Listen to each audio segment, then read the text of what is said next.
शायद आपको ये जान के दिलचस्पी होगी कि दुनिया के अंदर मौजूद हर इंसान किसी वक्त पे एक लड़की रह चुका है। खुद आपके केस में क्या हुआ था? यानी पहले दिन से पता था कि कौन है या आगे चल के पता चला? मेरे ख्याल से पाकिस्तान का हर बच्चा 5 अल्फाज सीखता है ना, मामा, बाबा, दूधू, खाना पीना। जी। मेरे ख्याल से मैंने छठा लफ्ज खुसरा सीखा था।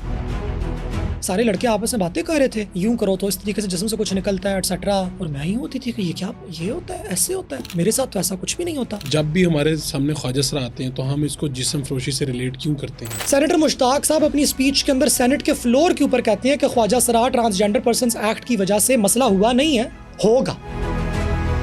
तो मेरी एक बार बार चबारा चलाई जाती है कि जी ये खुद को सप्लायर कहता है। नए नए टोटे चलना शुरू हुए थे और मेरे पास कंप्यूटर अच्छा था, इंटरनेट अच्छा था, मुझे इस्तेमाल करना था, तो लोग मुझसे मांगा करते थे और मैं उनको डाउनलोड करके हार्ड डिस्क में डाल के दे दिया करती थी। ये मैं एडमिट कर रही हूँ कैमरे पे। ख्वाजा सरा मर्दों को छेड़ते हैं? मेरे तो ख्याल से होता है। 5 साल की हुई, 6 साल की हुई तो मुझे पता चला बाकी सबके पिस्तान भी डेवलप हो गए, भी डेवलप हो गई, पीरियड्स भी स्टार्ट हो गए। आपकी बच्ची के पीरियड्स ही नहीं आ रहे। डॉक्टर महरब मोइज अवान मेरे पास तशरीफ ला रही हैं या ला रहे हैं, क्या कहूँ? जो नजर आ रहा है तो वही चला लो। बिस्मिल्लाहिर्रहमानिर्रहीम, फॉर शो में खुशामदीद। आज के हमारे मेहमान बड़े ही महान हैं और हम उनके बड़े कदरदान हैं, क्योंकि ये जो भी इनके दिल में है और जो ये इन्होंने पढ़ा है, जो सीखा है, उसका बिला खौफ ख़तर उसका इजहार भी करते हैं। डॉक्टर महरब मोइज़ हमारे साथ मौजूद हैं और सच्ची बात तो ये है कि ख़ुद मुझे भी लगा यार इनसे बात करना या ये पॉडकास्ट करना कितना अच्छा और कितना मुफीद रहेगा। मैंने इनकी ना मुख्तलिफ एंकर्स के साथ गुफ्तगू सुनी है, तो इनको सवाल जो आता है तो इसके ऊपर फिर ये सिक्सर भी मारना जानते हैं। आपका बहुत शुक्रिया, आज आप तशरीफ लाए। बहुत शुक्रिया जी, मुझे बड़ा अच्छा लगा। आप लाहौर आप आते रहते हैं? लाहौर में मैं 2 साल रह चुकी हूँ, पहले 2014 से लेकर 2016 तक। तकरीबन 2 साल तो खैर नहीं थे, कुछ महीने उसके अंदर कम थे। तो लाहौर के साथ एक रिहाइश वाला रिश्ता भी है, रहने वाला। So I have lived here. Lahore में कुछ मोहब्बतें भी हो चुकी हैं, कुछ दिल भी टूट चुके हैं, कुछ काम शाम भी किए हुए हैं। सो लाहौर के साथ एक पक्का रिश्ता है, चक्कर लगता रहता है। अच्छा, आपसे तो इसी तरह के सवाल भी होते होंगे, मैं भी उनमें से एक सवाल कर देता हूँ। अब मुझे समझ नहीं आ रही थी, यानी मैंने आपकी टॉक्स तो सुनी, लेकिन अब ये इस माशरे का मसला है कि मैं आपको डॉक्टर महरब मोइज़ अवान मेरे पास तशरीफ ला रही हैं या ला रहे हैं, क्या कहूँ? बिल्कुल, ये आपको कॉमन मिलता होगा इस तरह के सवाल? मुझे और मैं बंदा जरा झिझकता भी है कि यार क्या कहना है, क्या कहें हम। हाँ। राइट साहब, उसकी एक बहुत बड़ी वजह ये है ना कि हमारी उर्दू लुगत के अंदर जो ख्वाजा सरा का लफ्ज़ है उसके साथ मर्दाना अफ़ाल एसोसिएट किए जाते हैं। इम्तियाज़ ताज साहब का एक ड्रामा है ताजमहल के नाम से, हमारी उर्दू की किताबों में भी होता है। उसमें 2 ख्वाजा सराओं का किरदार भी है, जिसको वो कहती है कि जी नारकली को तुम अब जिंदा के अंदर फेंक दो। तो उसमें भी एक ख्वाजा सरा आता है, ख्वाजा सरा पकड़ता है, ख्वाजा सरा जंजीरें डालता है, ख्वाजा सरा लेके जाता है। तो हमारी जो एक अदबी तारीख रह चुकी है बरसगीर पाको हिंद के अंदर, उसके अंदर ख्वाजा सरा होता है। अब इसी ख्वाजा सरा के बरक्स एक और लफ्ज़ है मूरत। मूरत सकील उर्दू का लफ्ज़ नहीं है, मूरत एक कैजुअल वर्ड है। ठीक है, ये बिल्कुल ऐसे है कि हम जैसे हिंदी के अंदर पुरुष कहते हैं, वो एक एस्टीम्ड किस्म का हमारे पास वर्ड हो जाता है। तो मूरत होती है जी, मूरतां खलोतियां ने, वो ये वाली चीज़ है। तो इसकी बहुत बड़ी वजह ये है कि अगर किसी का तारुफ ख्वाजा सरा के तौर पे किया जा रहा है, कहते ख्वाजा सरा आए ने, हाँ जी, ख्वाजा सरा आई नहीं होता। बिल्कुल। अब वो तब्दीली थोड़ी बहुत आ रही है और ऑनेस्टली मैं माइंड भी नहीं करती। मेरी वो वाली पर्सनालिटी नहीं है कि मैं वाली बात माइंड करूं, बिकॉज मुझे इस बात का भी पता है कि बहुत सी दफ़ा लोग मेल प्रोनाउंस से खरी नहीं है, या फ़ाल उर्दू के अंदर फेल के साथ जिनसे एसोसिएटेड होता है, वो रिस्पेक्ट के तौर पे भी कहते हैं। तो मैं इसलिए मैं वाली बात मैं माइंड नहीं करती। तो वैसे यानी अब आप इसको भी खोल देना कि हम इसको अब मेल के तौर पे ठीक है प्रोनाउंस करना, या फीमेल वाले उसमें लेके जाना प्रोनाउंस करना ठीक है? अगर मुझसे प्रेफरेंस पूछी जाए तो मैं तो फीमेल वाले का जिक्र करूंगी, वरना मैं अक्सर का मजाक में लोगों को कहती हूँ जो नजर आ रहा है तो वही चला लो। नहीं, लेकिन आपकी जो ज़ाहिरी शक्लो शुबात और जो चीज़ें, ये सारे तो एक फीमेल वाली हैं ना, तो इसीलिए ये हम आपको फीमेल ही कंसिडर करेंगे, या आप कहते हैं मैं ट्रांसजेंडर? इसके अंदर क्या करते हैं, आगे डिफरेंस कैसे करते हैं? तो पाकिस्तान की कानून के मुताबिक 3 अजनास गिने जाते हैं, मर्द, औरत और ख्वाजा सरा। 3 है। तो मेरा शनाख्ती कार्ड पे भी ख्वाजा सरा है, मेरी ज़ाती शनाख्त, मेरी ज़ाती पहचान भी ख्वाजा सरा है। औरत नहीं है। औरत नहीं है ना, आप औरत हैं ना मर्द हैं? जी, औरत मैंने कभी अपने आप को कहा भी नहीं है।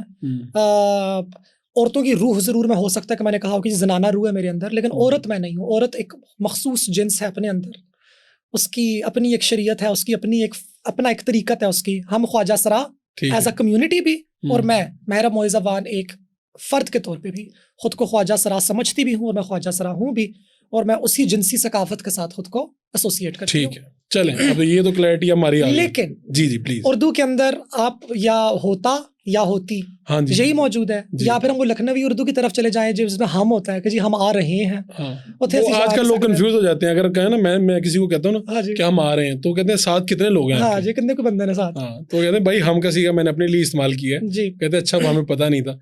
तो इसका मतलब है कि हम आप जैसे भी कहें, आप कहते हैं पाकिस्तानी कानून और आइन के मुताबिक ख्वाजा सरा हैं, लेकिन अगर आपके एक लम्हे के लिए हम फर्ज करें कि पाकिस्तानी आइन और कानून नहीं है आपके इर्द गिर्द, तो फिर इससे कुछ डिफरेंस आएगा या आपकी सोच में? नहीं, मुझे तो फिर भी ख्वाजा सराइयत ही ज़्यादा मुझे पसंद है।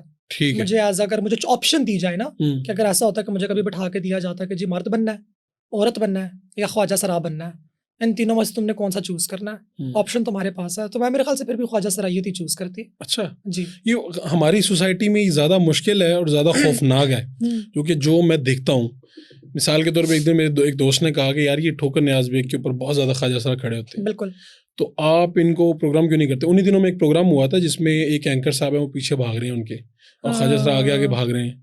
तो उन्होंने कहा ये देखो, इसको कहते हैं कि एक बहादुर एंकर ऐसा होता है ये वो। मैंने कहा यार मेरी बात सुनो, ये तो बेचारे पहले ही ठुकराए हुए हैं, ना इनको कोई घर देता है रेंट पे, ना कोई मसाइल इनके होते हैं हाल, और ऊपर से जॉब में भी कोई नहीं, उस तरह से जॉब्स भी नहीं मिलती। तो इनको या तो पहले जॉब्स दो, और फिर जो आप कह रहे हो कि यार ये काम करते हैं, कोई गलत काम करते हैं, रात को इधर उधर, बल्कि कई लोगों ने शिकायत की जी मर्दों को छेड़ते हैं ये लोग। बिल्कुल, तो ऐसा होता है? मेरे तो ख्याल से होता है मेरे तो ख्याल से बिल्कुल ऐसे होता है, यानी ख्वाजा सरा मर्दों को छेड़ते हैं?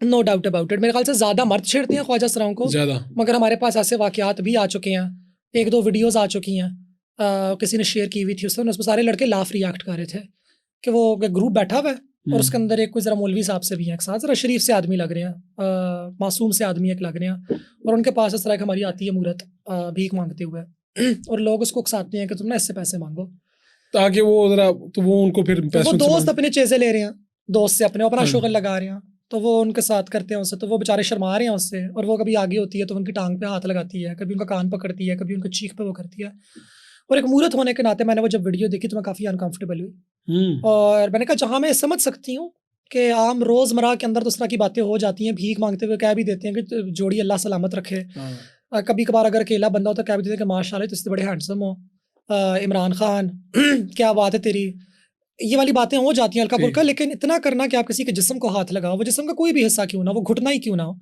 मैं ये समझती हूँ कि जिस्म की एक हुर्मत होती है, और हमें किसी की इजाज़त के बगैर, बच्चा हो या बड़ा हो या बूढ़ा, उसके जिस्म को हाथ नहीं लगाना चाहिए। तो इस तरह की बातें तमाम हो जाती हैं लेकिन बड़ा साहब बात सारी यही है ना कि हमें ये भी देखने की ज़रूरत है कि ग्राउंड्स क्या हैं, ये जो मसला, जो मसाइल पैदा हो रहे हैं मर्दों को छेड़ने वाले या भीख मांगने वाले या जिस्म फरोशी वाले, अब ये ग्राउंड्स तैयार कैसे हो रहे हैं? जी, मुझे तो अपना, मैं देखिए मेरा इल्म बहुत महदूद है, आप तो वहाँ पे हैं, उनकी नुमाइंदगी कर रही हूँ, और आप अंदर से जानते हैं उन लोगों को। मैं यही जानना चाह रहा हूँ कि जब भी हमारे सामने ख्वाजा सरा आते हैं तो हम इसको जिस्म फरोशी से रिलेट क्यों करते हैं, या मेरे सामने जो केसेस आ रहे हैं वो इस तरह की क्यों हैं? मैं उसका जवाब ढूंढ रहा हूँ, क्योंकि उसमें हकीकत है, उसमें हकीकत है। आप अगर ख्वाजा सराओं की इनकम की सोर्स देखेंगे तो उसमें जो नंबर 1 सोर्स ऑफ इनकम आपको नजर आती है वो आपको आती है डांसिंग, ठीक है, या बैगिंग, और नंबर 3 पे जो नजर आती है वो का। तो माना कि ख्वाजा सराओं का सबसे पहला शोबा या पेशा जिस्म फरोशी नहीं होती, लेकिन जो टॉप 3 हैं उनमें उसके अंदर जरूर हमारे पास ये वाली चीज शुमार होती है, और ये चीज बड़े शहरों में ज्यादा है। अच्छा, छोटे शहरों में तो क्योंकि वो कल्चर नहीं है, छोटे शहरों में एक ज़रा डिफरेंट चीज़ होती है, बड़े शहरों में ज़रा गुमनामी होती है, और ख़ुसूसी तौर पे वो इलाका जात जहाँ पे मुसाफिर ज़्यादा रहते हों, मुसाफिर मकीम हों, जहाँ पे बस अड्डे हों, बस स्टेशंस वगैरह हों। तारीख़ी तौर पे हमें नज़र आता है कि शहरों की जब बनावट चली है दुनिया के किसी भी मुल्क में, तो जिस्म फरोशी के अड्डे भी ज़्यादा वहाँ पर ही होते थे। एक वक्त में जब कश्तियाँ चला करती थी तो जहाँ पे शिप्स होती हैं, जहाँ पे वो डॉक करती हैं, उसके साथ जिस्म फरोशी के अड्डे हुआ करते थे, क्योंकि लोगों का आना जाना होता है, मर्द अकेले होते हैं, तन्हा होते हैं, गैर शादीशुदा होते हैं, अगर शादीशुदा हैं तो बेगमात पीछे हैं, लंबे लंबे सफ़र हैं, जिनसी और जिस्मानी ज़रूरियात हैं हर किसी की अपनी, तो उनको पता होता है कि चलो इस इलाके में हमें किस तरीके से खिदमात मिल जाएंगी।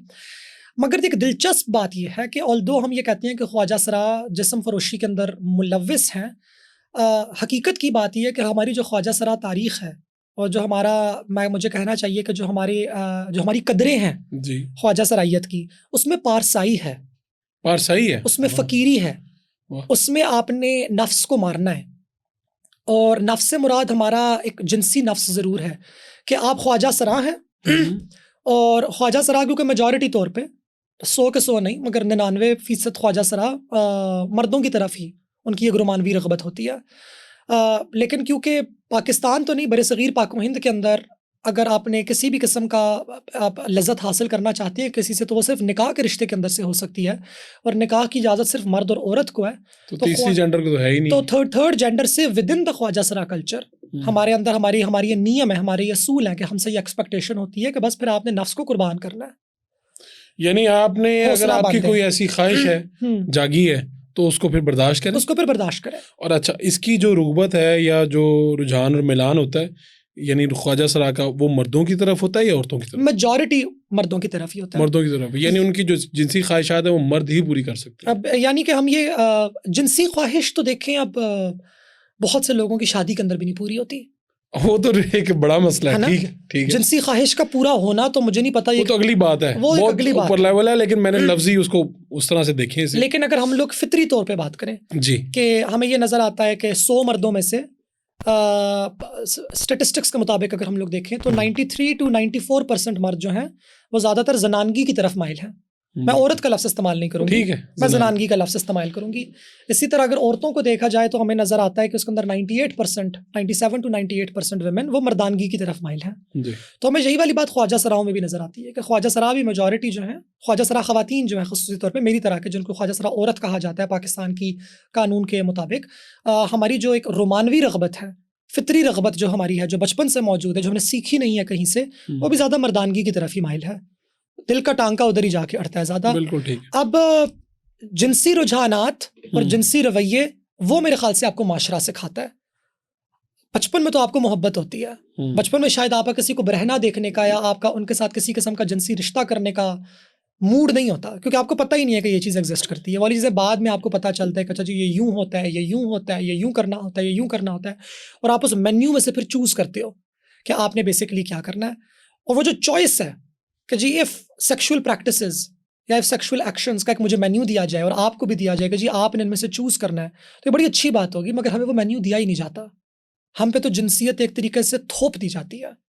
अगर बचपन में आप छोटी उम्र में घर से निकाल दिए गए हैं तो बस फिर तो आपको पता है माशरे में दरिंदे हर जगह।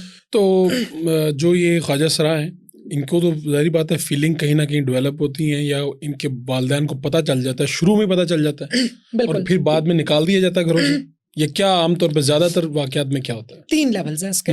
एक हमारे पास वो वाला लेवल है जो कि पैदाइशी है।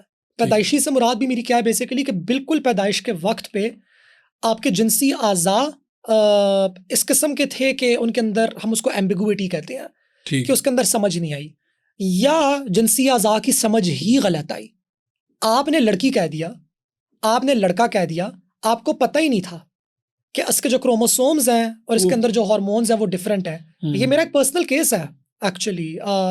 मेरा एक पेशेंट है जी, और उसकी पैदाइश पे उसको लड़की डिक्लेयर कर दिया गया कि जी तो लड़की पैदा हुई है हमारे पास। और मैं इसकी बायोलॉजी में भी जा सकती हूँ, बड़ी दिलचस्प एक दास्तान है। थोड़ा सा बताएं, कोशिश करें। बायोलॉजी पे चलती हूँ, फिर आपकी इन 3 टाइप्स की तरफ मैं आती हूँ। शायद आपको जान के दिलचस्पी होगी कि दुनिया के अंदर मौजूद हर इंसान किसी वक्त पे एक लड़की रह चुका है माँ के पेट में। ठीक है जी। जो पहला मॉडल हमारे पास तैयार होता है वो लड़की का तैयार होता है। ओके, अब अगर सबका, आपका भी, मेरा भी, हम सबका पहले एक फीमेल बॉडी तैयार होती है माँ के पेट के अंदर। अच्छा, उसके बाद वो जो आपके पास बच्चा पैदा हो रहा है, जो बन रहा है, अगर उस बच्चे की बॉडी में टेस्टिस हैं और उन टेस्टिस से हार्मोन्स निकल सकते हैं और वो निकले हुए हार्मोन्स उसके जिस्म पे असर कर सकते हैं, ये 3 शराइत का होना ज़रूरी है, तीनों का होना, तो फिर उस बच्चे का जिस्म कुछ महीने के बाद उन्हीं वाले जिनसी आज़ा से, औरत वाले जिनसी आज़ा से मर्दाना जिनसी आज़ा के पास की तरफ जाना शुरू होगा। इसके पीछे साइंस भी बड़ी दिलचस्प है।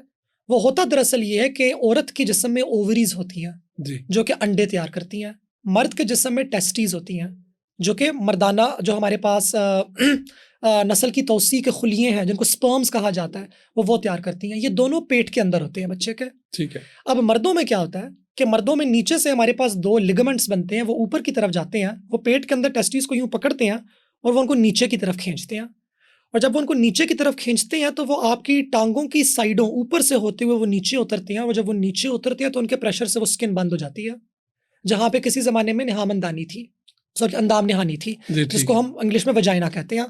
ठीक हो गया। अब अगर वो टेस्टिस मौजूद हैं, वो पकड़ी गई हैं और वो खींच के नीचे उतार दी गई हैं मुकम्मल तौर पे, तो आपके पास देखने में लड़का तैयार हो जाएगा। अगर कि ये अमल बीच में कहीं पे अधूरा रह गया, तो आपके पास जब वो बच्चा पैदा होगा तो आप बोलेंगे जी कुड़ी है, हालांकि उसके पेट में टेस्टिस मौजूद है, वो फुल्ली तौर पे नीचे नहीं आई। अच्छा, और ये आगे किस जगह पे जाके एहसास होता है? कोई उम्र का खास हिस्सा है या कहाँ पे जाके पता चलता है, यानी ये कहाँ पे काम करते हैं एग्जैक्टली? ये वेरिएबल है। अब मैं टाइपोलॉजी की तरफ आती हूँ। अब ये हुआ कि पैदाइश पे डॉक्टर लाइक था या दाई लाइक थी, उसने देखा, उसने बोला कि ये मुझे इधर एम्बिगुइटी नजर आ रही है, आप इसको ना हर 3 महीने के बाद मेरे पास चेकअप के लिए जरूर लाइएगा, ताकि मैं देखती रहूँ या देखता रहूँ कि इसके जिस्म के अंदर क्या तब्दीली आ रही है। तो ये एक हमारे पास टाइप हो गई। दूसरी टाइप हमारे पास ये होती है बलूगत के टाइम पे, क्योंकि बलूगत का टाइम ऐसा होता है कि 8वीं जमात होती है और 7वीं से लेकर 10वीं के बीच का वक्त है, 3 साल है हमारे पास। उसमें कोई बच्चा पहले जवान हो गया, कोई बच्चा बाद में जवान हुआ। जो पहले जवान हो गया उसका कद छोटा रह गया लेकिन दाढ़ी मूंछें आ गई, जरा लेट हुआ उसका कद निकल आया लेकिन उसको लोग पप्पू पप्पू कहते रहे, लेकिन वो लेट जाके जवान हुआ। हम सब इस अमल में से गुजर चुके हैं। वहाँ पे अक्सर औकात ये होता है कि आपकी बच्ची स्कूल जाती है लेकिन बाकी सबके पिस्तान भी डेवलप हो गए, छाती भी डेवलप हो गई, पीरियड्स भी स्टार्ट हो गए, आपकी बच्ची के पीरियड्स ही नहीं आ रहे, आपकी बच्ची के मुंह पे बाल आना शुरू हो गए। अब वो माँ बाप घबराएंगे, वो बोलेंगे जी कि ये, और वो ये नहीं घबराएंगे कि हमारी बच्ची ख्वाजा सरा है, वो और उस पर चले जाएंगे कि इसका रिश्ता ही नहीं होगा, ये तो कोजी है, इसके तो वो वाले फीचर्स ही नहीं है जो खूबसूरत लड़की के होते हैं, जो मुटियार के होने चाहिए, इसके तो वो अंग ही नहीं है, इसके तो वो ढांग ही नहीं है। ये वाली बात बच्चे के साथ होती है कि जी बाकी बच्चे निकल गए, आवाज़ उनकी मोटी हो गई, दाढ़ी मूंछें उनकी निकल आई, ये वाला बच्चा पप्पू पप्पू रह रहा है, कद लंबा हो रहा है। हर आप देखेंगे ख्वाजा सराओं का कद हमेशा लंबा होता है, ये बायोलॉजिकल है। क्योंकि अगर आपके सेक्स हार्मोन्स बॉडी में रिलीज होना स्टार्ट हो जाए, और सेक्स हार्मोन्स रिलीज होने के बाद ना आपकी हाइट इमीडिएटली ग्रो करती है लेकिन वो फिर रुक जाती है। इसको आप बिल्कुल ऐसा समझे कि फैक्ट्री ने काम करना शुरू कर दिया मगर फैक्ट्री बर्न आउट होगी, टायर जल्दी बर्न आउट हो गया। अगर वो हार्मोन्स नहीं निकले तो फिर टायर आहिस्ता चलेगा मगर लंबा चलेगा, कद होता जाएगा होता जाएगा होता जाएगा। मैं सबसे लंबी हूँ अपनी फैमिली में, मेरे वालिद साहब की हाइट 5'6" है, मेरी 5'10" है, 5'10.5" है। तो खुद आपके केस में, जो लोगों को आपकी पर्सनालिटी से बड़ा इंटरेस्ट होगा, खुद आपके केस में क्या हुआ था? यानी अब पहले दिन से पता था कि कौन है या आगे चल के पता चला? नहीं, पहले दिन से शक था। शक था? हाँ जी, क्योंकि मेरी वालदा के अल्ट्रासाउंड की रिपोर्ट में उनको डॉक्टर ने कहा था 8th मंथ पे। अनफॉर्चुनेटली मुझे आपको बहुत अफसोस के साथ बताना पड़ रहा है कि ये लड़का नहीं है। अच्छा। और अम्मी वेंट इनटू पैनिक एक्चुअली। मेरी 1 मंथ प्रीमैच्योर बर्थ है, मैं 8वें महीने में पैदा हुई थी। यानी पैनिक क्यों जब हो गई तो इस वजह से? तो जाहिर है आप एक खातून को ये बता रहे हैं कि मसला लग रहा है आपके बच्चे के अंदर कोई, तो लेकिन जब वो बर्थ मेरी हुई तो डॉक्टर ने देखा, उसने बोला नहीं मुझे तो ठीक लग रहा है, मुझे लग रहा है ठीक है लड़का ही है, बाकी बाद में देखेंगे कि जिंदगी आगे किस तरीके से चलती है। तो इसने कोई उसको समझ नहीं आई या उसने जरा हौसला रखने के लिए शायद उसको, मेरा केस जरा सा डिफरेंट था ना, क्योंकि मेरी एम्बिगुअस जेनिटेलिया नहीं थे, मेरे जेनिटेलिया में एम्बिगुइटी बहुत ज्यादा नहीं थी, पैदाइश के वक्त पे एटलीस्ट नहीं थी, क्योंकि पैदाइश के वक्त पे तो लिटरली ये भी बच्चा पैदा हुआ है और 1 महीना प्रीमैच्योर पैदा हुआ, तो डॉक्टरों ने बोलने के जी अभी तो बच्चा कच्चा है थोड़ा सा, अभी तो बच्चा आगे चलेंगे, उसको माँ का दूध पिलाएंगे आप 1-2 साल, खुराक शुराक खिलाएंगे, बड़ा होगा, जिस्म कद निकालेगा, वजन उस पे आएगा थोड़ा बहुत, फिर पता चलेगा कि हालात इस किस्म के हैं इसके। मुझे ये याद पड़ता है कि मैं 4 साल की थी, उससे पहले ही मुझे ना एक डॉक्टर के पास लेकर जाया जाता था जो कि अभी तक हयात हैं। अच्छा, अभी तक हयात है मेरे चाइल्ड स्पेशलिस्ट, और वो इस तरह मेरी वालदा और मेरी वालिद साहब साथ नहीं होते थे, वो काम पे होते थे क्योंकि, और मेरी बड़ी हमशीरा जाया करती थी साथ, क्योंकि वो डॉक्टर मेडिकल स्टूडेंट थी उस टाइम पे, तो उनके साथ हम जाया करते थे। वो जाती थी और मैं बहुत चीखा मार मार कर रोया करती थी। तो मुझे थोड़ी बहुत मेमोरी याद है। एक तो मुझे नंगा करते थे, सबसे पहला काम ना, और बच्चों का भी एक होता है, जरा सा पर्दा होता है, थोड़ा सा जी, बिल्कुल होता है। मैं रोती बच्चों से तो आप थोड़ा सा इधर उधर करें तो बच्चे, हाँ, क्योंकि मैं बहना होने की मेरी कंफर्ट लेवल सिर्फ अम्मी के साथ थी, अब्बू के साथ भी नहीं थी। अम्मी, क्योंकि अम्मी है, अम्मी के साथ सब कुछ होता है, अम्मी प्यार करने वाली होती हैं, क्योंकि अम्मी बाथरूम में धो भी देती हैं आपको, अम्मी आपको नहलाती भी हैं, तो अम्मी ने जो कुछ करना है अम्मी करे, अम्मी अम्मी है। अम्मी के अलावा मुझे किसी ने नंगा नहीं करना, तो उनके सामने मुझे नंगा किया जाता था, फिर मुझे चेक किया जाता था और मुझे बहुत दर्द होता था, मुझे अभी तक याद है। वो कुछ करते थे और मुझे बहुत शदीद दर्द हुआ करता था। फिर मेरे ज़रा होश आने स्टार्ट हुए, 5 साल की हुई, 6 साल की हुई, तो मुझे पता चला कि मेरा पेट दबाते हैं बहुत ज़ोर से। उसकी वजह ये थी, और ये मैं शायद मेरे ख्याल से मैं कैमरा में पहले था बहुत खुल के बयान कर रही हूँ, पहले मैंने सिर्फ एल्यूड किया हुआ है इस वाली चीज़ का कि मेरी टेस्टिस फुली डिसेंडेड नहीं थी और वो पेट के अंदर ही थी। और उनका रास्ता बंद था। तो वो पुश करके क्या, किस तरह से? तो वो पुश करके, वो पूरा एक पाथवे होता है जो आपने इंग्वाइनल कनाल उसे कहते हैं, वो आपकी टांगों से ना नीचे जाके स्क्रोटम जो कि थैली होती है टेस्टिस की उसमें खुलती है, तो उसको उससे पुश करके नीचे लेके जाना होता है। अब उसमें से चीज कभी गुजरी नहीं है और आपके पेट के अंदर आज़ा है, तो अब वो उसको मसाज करके किसी तरीके से एक हाथ कमर के ऊपर रख के, एक हाथ ऊपर रख के, उसको वो यूं प्रेस करके, दो पीछे से यूं हाथ रख के, ऊपर अंगूठे आगे रख के, तो वो यूं मसाज करके साइड से नीचे लाने की कोशिश की जा रही है। आगे से रास्ता बंद है, तो मेरी चीखें निकल जाया करती थी और मैं हर महीने रोती थी कि ये मेरे साथ अब होगा, मुझे लेकर जाएंगे, मुझे पता है अब इस तरीके से। और मुझे पता भी नहीं है, मुझे नहीं पता कि ये हो क्या रहा है, मुझे बस ना पता है कि मुझे बहुत दर्द हो रहा है और मैं नंगी हूँ। तो मैंने बहुत रोना। अब डॉक्टर भी जाहिर उस जमाने के डॉक्टर थे, वो भी तंग आ जाते थे, वो भी मुझे डांटते पीटते थे कि चुप हो जाओ, खैर है कुछ नहीं हो रहा। अब अम्मी बेचारी भी परेशान साथ में इस तरह। तो फिर इवेंचुअली जरा मेरे घर वालों को मुझ पर थोड़ा सा तरस आ गया और उन्होंने बोला कि बस अब जो होगा देखा जाएगा आगे करके, इस तरीके से अमल नहीं अब करना, ये घर में ही कर ले। अच्छा, ये घर में ही कर ले। तो अम्मी अबू खुद ही मुझे बिठा के इस तरह प्यार प्यूर करके, तो एक हाथ में चॉकलेट पकड़ा के, एक हाथ में चॉकबार पकड़ा के, उस जमाने में आपको याद है मैजिक पॉप से हुआ करते थे, वो मुंह में डालें तो वो पटाखे की तरह टॉफियां फटती थी, बड़ी महंगी होती थी। हम लोग के बहुत अमीर खानदान से मेरा ताल्लुक नहीं है, मुझे भी तक याद है वो 8 रुपए का पैकेट आता था, तो वो आपको दिया जाता। हाँ, ये उस जमाने की बात है बिल्कुल, जब 4 रुपए की पेप्सी की बोतल होती थी, तब वो 12 रुपए की मेरे लिए टॉफियों का पैकेट आता था कि तुम इसमें तुम है जरूर जरा, हमें जरा तुम ये वाली कार्रवाई तुम्हारे साथ करने दो। तो वो कार्रवाई मेरे साथ बेसिकली हुआ करती थी। मेरी सूरत हाल कुछ इस किस्म की है, और बलूगत के बाद भी यही हुआ कि मेरी हार्मोन्स रिलीज ही नहीं हुए अनफॉर्चुनेटली। बाकी सबकी आवाज़ भी मोटी हो गई, मैं बॉयज़ कॉलेज में पढ़ती थी, बाकी सबकी चेहरों पे दाने भी निकल आए, मेरा वो वाला सीन भी नहीं हुआ। यानी अभी ये सारा कुछ आपको बॉयज़ वाला हो रहा है, लड़कों वाले कपड़े, लड़कों वाला नाम, लड़कों वाले बाल काटे हुए हैं। नाम यही था सेम? नाम मेरा पैदाइश के वक्त पे मोहम्मद मोइज़ था। मोहम्मद मोइज़ जी, तो अब मोहम्मद मोइज़ अवान ठीक हो गया। तो मैंने मोहम्मद हटा लिया। मैंने कहा मैं नहीं चाहती कि अब मैं ख्वाजा सरायत की तरफ क्योंकि आ गई हूँ तो जरा बेहुरमती ना हो, तो मैं चाहती हूँ कि मैं कोई नया दूसरा नाम इसकी जगह पे रखूँ। अमेरिका वगैरह जाती हूँ तो लोग कहते हैं कि जी Mohammad is here, she is a doctor, तो मुझे ज़रा यूँ लगता है कि यार सॉरी आई एम मुस्लिम, तो ये मुझे ज़रा वियर्ड लग रहा है। तो फिर आपने खुद ही चेंज कर लिया। तो मैं इसमें मोहम्मद हटा के मैं अपना फर्स्ट नेम मेहरब लगा दूँ, बाकी वाले वो 2 नाम मेरे सिमिलर ही लेंगे, और अब लोग मुझे मेहरब ही कहते हैं।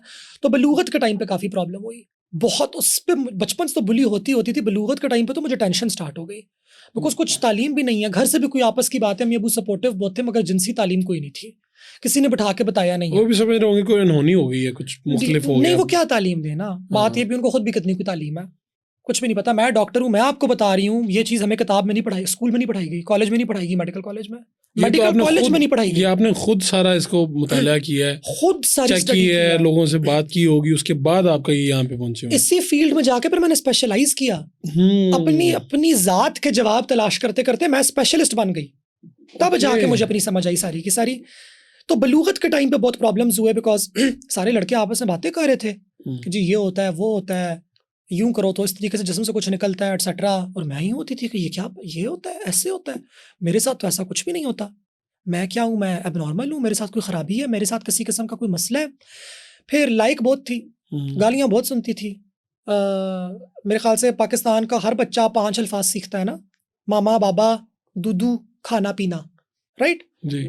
मेरे ख्याल से मैंने 6ठा लफ्ज़ खुसरा सीखा था, क्योंकि मैं बचपन से लफ्ज़ सुन रही थी, मुझे लफ्ज़ का मतलब भी नहीं पता था कि होता क्या, लेकिन मैं बचपन से सुन रही हूँ। अम्मी अबू कमरे से निकल के गए तो पीछे से किसी ने बोला कि नहीं ना खुसरा है था उधर, अच्छा, और खुशी में, और फिर दूसरा इंसान कहता है, और मैं ही होती थी कि ये क्या होता है, ये कौन सा लफ्ज़ है। तो इसकी समझ कब आई?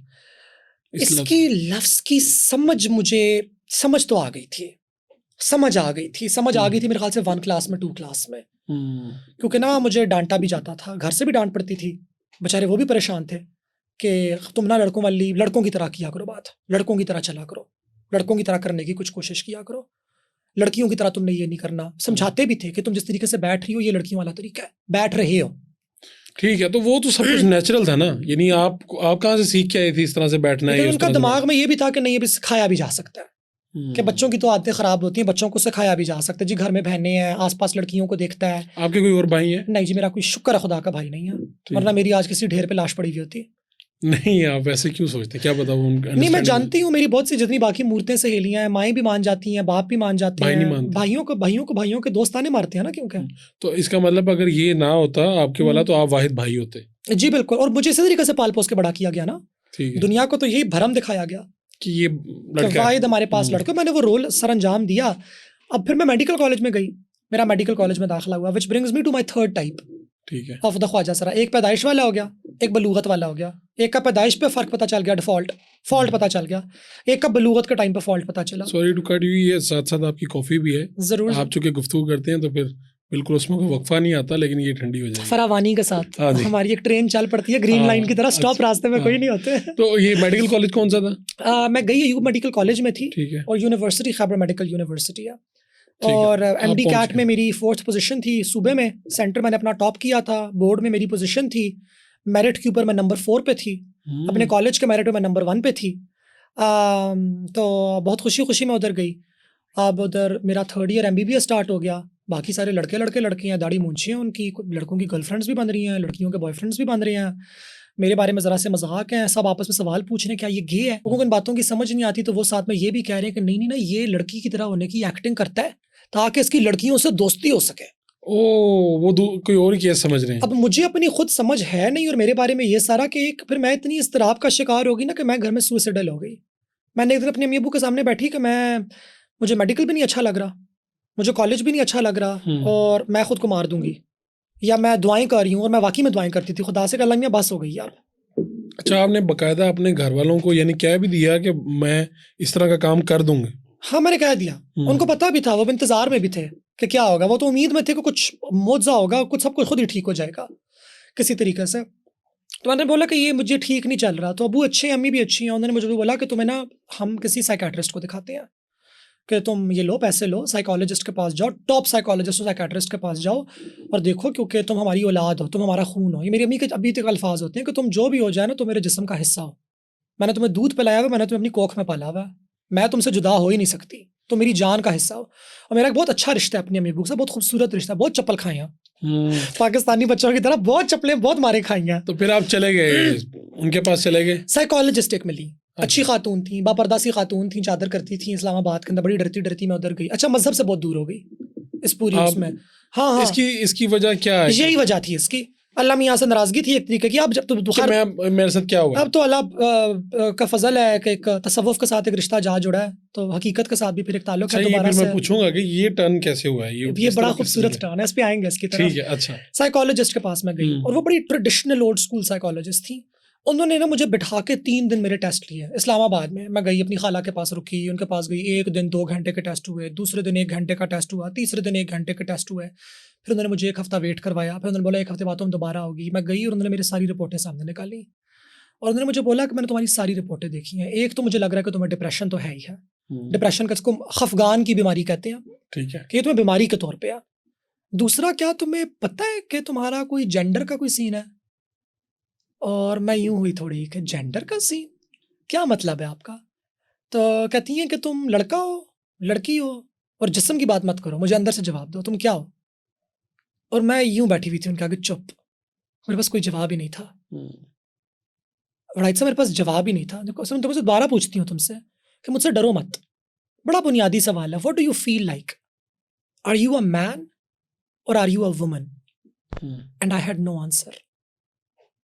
आई जस्ट केप्ट सिटिंग देयर। मुझसे कभी किसी ने सवाल पूछा ही नहीं था, ये मुझसे पहली दफा पूछा गया था, इज्जत के साथ, तमीज के साथ, कि मैं फर्म करके पूछ रही हूँ, दिल से बताओ, रूह की तरफ झांको, अपने अंदर जाओ।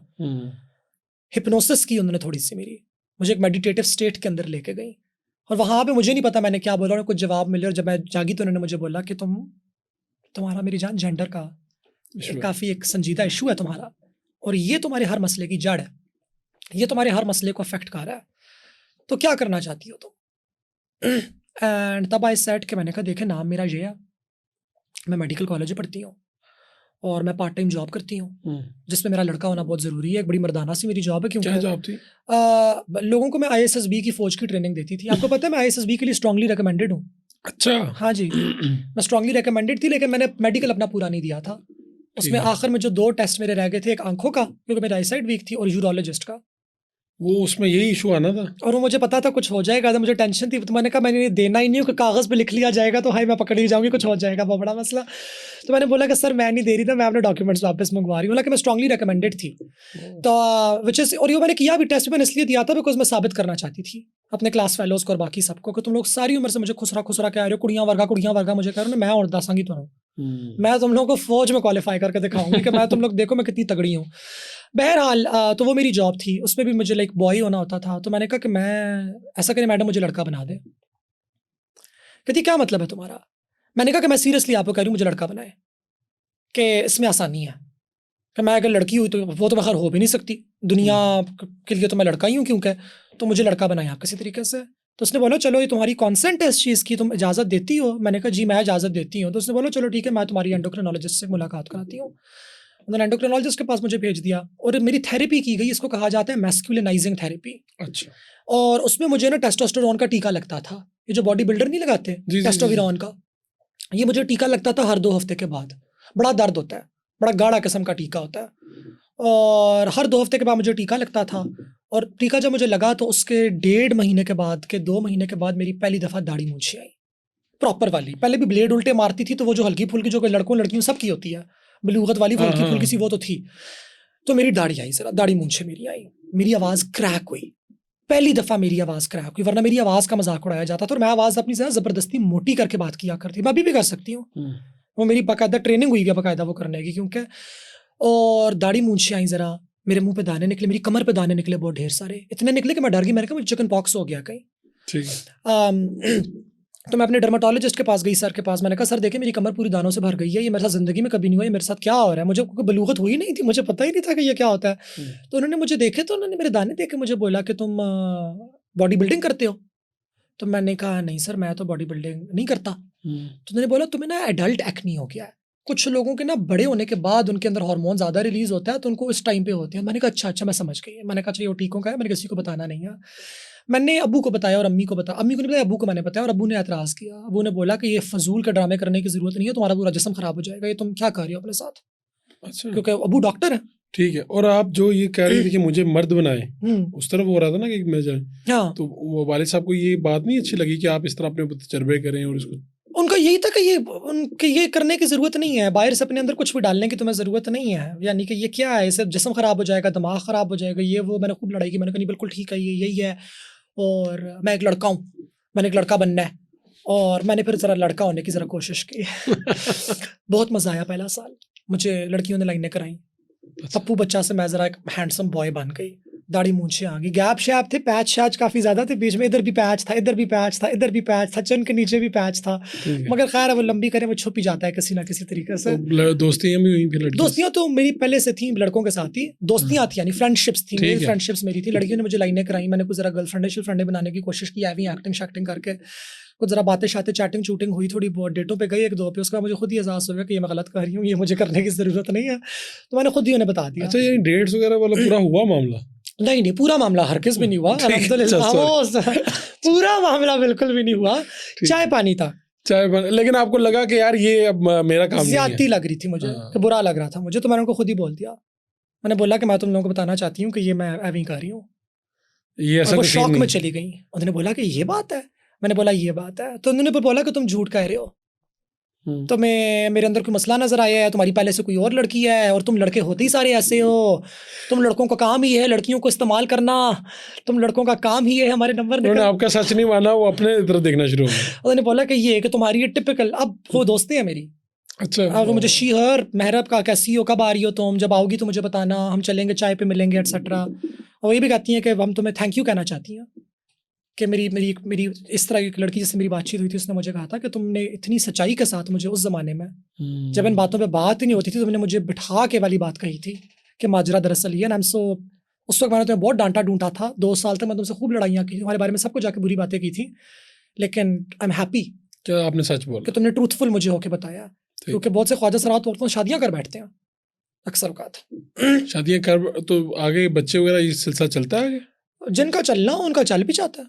अच्छा, ये भी है, जिनका चलना उनका चल भी जाता है। तो खैर फिर मैंने ये किया, लेकिन पहला साल मेरा ठीक गया सिंपली बिकॉज अब मुझे कोई गालियाँ नहीं दे रहा था, अब मुझे कोई खुसरा नहीं कह रहा था। तो आपको एक हुआ कि मैं बिल्कुल, तो वो जब एलिमिनेट होती है ना वायलेंस आपके ऊपर, तशद्दुद जब आपके ऊपर से वो ख़त्म होता है, तो आपने कहा ये बेस्ट है। मैंने कहा यार ये तो ब्रो बहुत टॉप सीन है। बॉडी शॉडी मेरी फिर भी ज़्यादा कोई खास नहीं बनी, छाती पे बाल आ गए, तो मुंह पे बाल आ गए, मुंह पे अच्छे खासे बाल आ गए, अच्छे खासे तो खैर नहीं मगर आ गए, जितने आने चाहिए उतने आगे, शेव होती थी, प्रॉपर होती थी, जिलेट ब्लू 3 से होती थी। ये वाला सीन हो गया। 2 साल मुझे पूरे टीके लगे पहले साल के आखिर में ना। लेकिन ये बहुत से बॉडी बिल्डर शायद इस बात से रिलेट कर सकें, क्योंकि वो भी टेस्टोस्टेरोन का टीका लगाते हैं ना, वो टीका दिमाग में जाके वजता है बाकायदा, यानी कि डज करके ना मेरी पर्सनैलिटी में चेंजेस आना स्टार्ट हो गई। गुस्सा, लड़ाइयाँ, हर वक्त ये भी करना है, ये भी करना है, ये भी करना है, यानी कि ये हकीकत है इसके पीछे, टेस्टोस्टेरोन के पीछे बाकायदा हकीकत है मर्दाना, उस साइकोलॉजी के पीछे एक तरीके से। और मेरे दिमाग में वो जाके वजने लग गई और मैं बिल्कुल पागल होने लग गई। तो 1 साल बाद मैंने अपने साइकियाट्रिस्ट को बोला, कुछ बताया, तो उसने मुझे बोला कि मेरी ये शक है कि तुम्हें ये टेस्टोस्टेरोन की वजह से हो रहा है, और मैं ये समझता हूँ, साइकियाट्रिस्ट मेरा मेल था, उन्होंने मुझे बोला कि तुम्हें ये रोकने की ज़रूरत है। हालांकि उस ज़माने तक वड़ाइद साहब, आप यकीन माने, WHO जो कि सबसे बड़ा आलमी सेहत का इदारा है, उसने ख्वाजा सराओं की सेहत के ऊपर, ट्रांसजेंडर की हेल्थ के ऊपर अभी तक कोई डॉक्यूमेंट भी नहीं निकाला था। तो ये मेरे साथ जो कुछ भी हो रहा था ना, तजुर्बे थे, ठीक है, ये सारी एक्सपेरिमेंटेशन थी जो मेरे साथ, कुछ सामने लिखा ही नहीं हुआ, कुछ अभी तक तजावीज आई नहीं है ना। तो बस वो जो लाइक डॉक्टर वो जिस तरीके से चलाना चाहे चला ले। मेरी थेरेपिस्ट ने भी मुझे बोला, उसने बोला कि मेहरब, उस जमाने में तो खैर मोइज के गलत कर रहे हो, ना करो, ठीक है, ये तुम्हारी पर्सनालिटी में जो चेंजेस नजर आ रही हैं, दिस इज नॉट यू या दिस इज यू, मगर ये मुझे कुछ हेल्दी नहीं लग रहा। अग्रेशन बहुत ज्यादा हो गया है तुम्हारे अंदर, जिनसी रुझानात तुम्हारे आसमान से बातें कर रहे हैं इस वक्त, चीखें मार रहे हैं, और अजीबोगरीब से तुम्हारी कुछ साइकोलॉजी सी हो गई हुई है, ये कुछ गड़बड़ है। तो मैंने बोला नहीं, मैं बिल्कुल इस तरह नहीं, उसका इससे ताल्लुक नहीं, इसका और चीज़ों से ताल्लुक है, ये किसी और चीज़ का ताल्लुक है, एटसेट्रा। पता नहीं, मुझे खुद भी नहीं याद, मेरे दिमाग ने ब्लॉक की हुई सारी की सारी चीज़ें। दूसरे साल के आखिर तक मैंने तस्लीम कर लिया, मैंने कहा नहीं यार, ये गलत है, ये नहीं है, ये नहीं है, ये ठीक नहीं हो रहा मेरे साथ, ये मैं गलत कर रही हूँ। अबे मैंने हार्मोन्स रोक दिया। फिर बीच में एवी कभी मूड होता तो बताया वही था साइकियाट्रिस्ट, उसने कहा खुद ही जाके तो एवी 3 महीने बाद जाके एक टीका लगवा लिया कि भाई जरा लगाए ना ये, क्योंकि इसकी एडिक्शन भी हो जाती है, एक ये एडिक्टिव भी है थोड़ा सा। ये नहीं, यानी एक तो ये है कि सोसाइटी में आपको वो मिलना शुरू होगी पहचान कि उसके अलावा भी इसकी एडिक्शन है, क्योंकि हार्मोन्स हैं ही ना, मेरी बॉडी में तो थे ही नहीं ना। अब जब वो नहीं और वो आना शुरू हुए हैं तो उनसे एनर्जी, ठीक है, ये सारा कुछ, जब वो नहीं दोबारा मैं बंद करूंगी तो मुझे दोबारा होगा। ये हीरोइन जैसा हिसाब नहीं है, क्रिस्टल मेथ जैसा हिसाब नहीं है, मगर कुछ तो है, हल्की फुल्की एडिक्शन तो किसी किस्म की थी। तो बड़ा वियर्ड मुझे लगा। मैंने फिर वो तीसरे साल के बाद ना, मुझे बड़ी भी हो गई, तालीम ज़रा ज़्यादा हासिल कर ली, WHO ने प्रोटोकॉल तैयार कर लिया, WHO की किताब में मैं मेडिकल रिव्यूअर बनी, पाकिस्तान की पहली डॉक्टर बन गई। मैंने बोला कि ये मैंने किया क्या खुद के साथ। थायराइड के मेरे हार्मोन ऊपर नीचे हुए हुए हैं, शुगर मेरी ऊपर नीचे हुई हुई है, जिस्म मेरा कुछ बेहंगम कुछ और ही बन गया। मर्द से होते होते तो वो कुछ नाशपति सी बन गई मेरे जिस्म की ना, कुछ पता नहीं, एक हिस्सा जिस्म का मोटा है, एक जिस्म का हिस्सा पतला हो रहा है, टांगे बाजू पतले हैं, टिड निकल गया, कुछ अजीब व गरीब सा कुछ हिसाब हो गया ना 3 साल के बाद। तो मैंने कहा मुझे जरा ब्रेक मारने की जरूरत है इस वाली चीज से। लेकिन तब तक मेरा अमेरिका जाने का टाइम आ गया, मुझे स्कॉलरशिप मिल गई, ठीक है, स्पेशलाइजेशन करने के लिए। तो मैं अमेरिका की फुल ब्राइट स्कॉलरशिप अल्हम्दुलिल्लाह मुझे अवार्ड हुई। अभी अमेरिका में तो बहुत ही बुरे हालात थे, ट्रंप प्रेसिडेंट बन गया, ट्रांसजेंडर का तो कॉन्सेप्ट ही वहाँ पे अजीबो गरीब ऊट पटांग सा था। ख्वाजा सराओं से मेरी सलाम दुआ अच्छी खासी होगी पाकिस्तान में, मैंने काफ़ी काम करना कम्युनिटी के साथ करना शुरू कर दिया। अपनी हल्की फुल्की मुझे समझ आ गई कि इधर ही हूँ ज़्यादा। और इसकी अनाउंसमेंट वगैरह को बाकायदा की?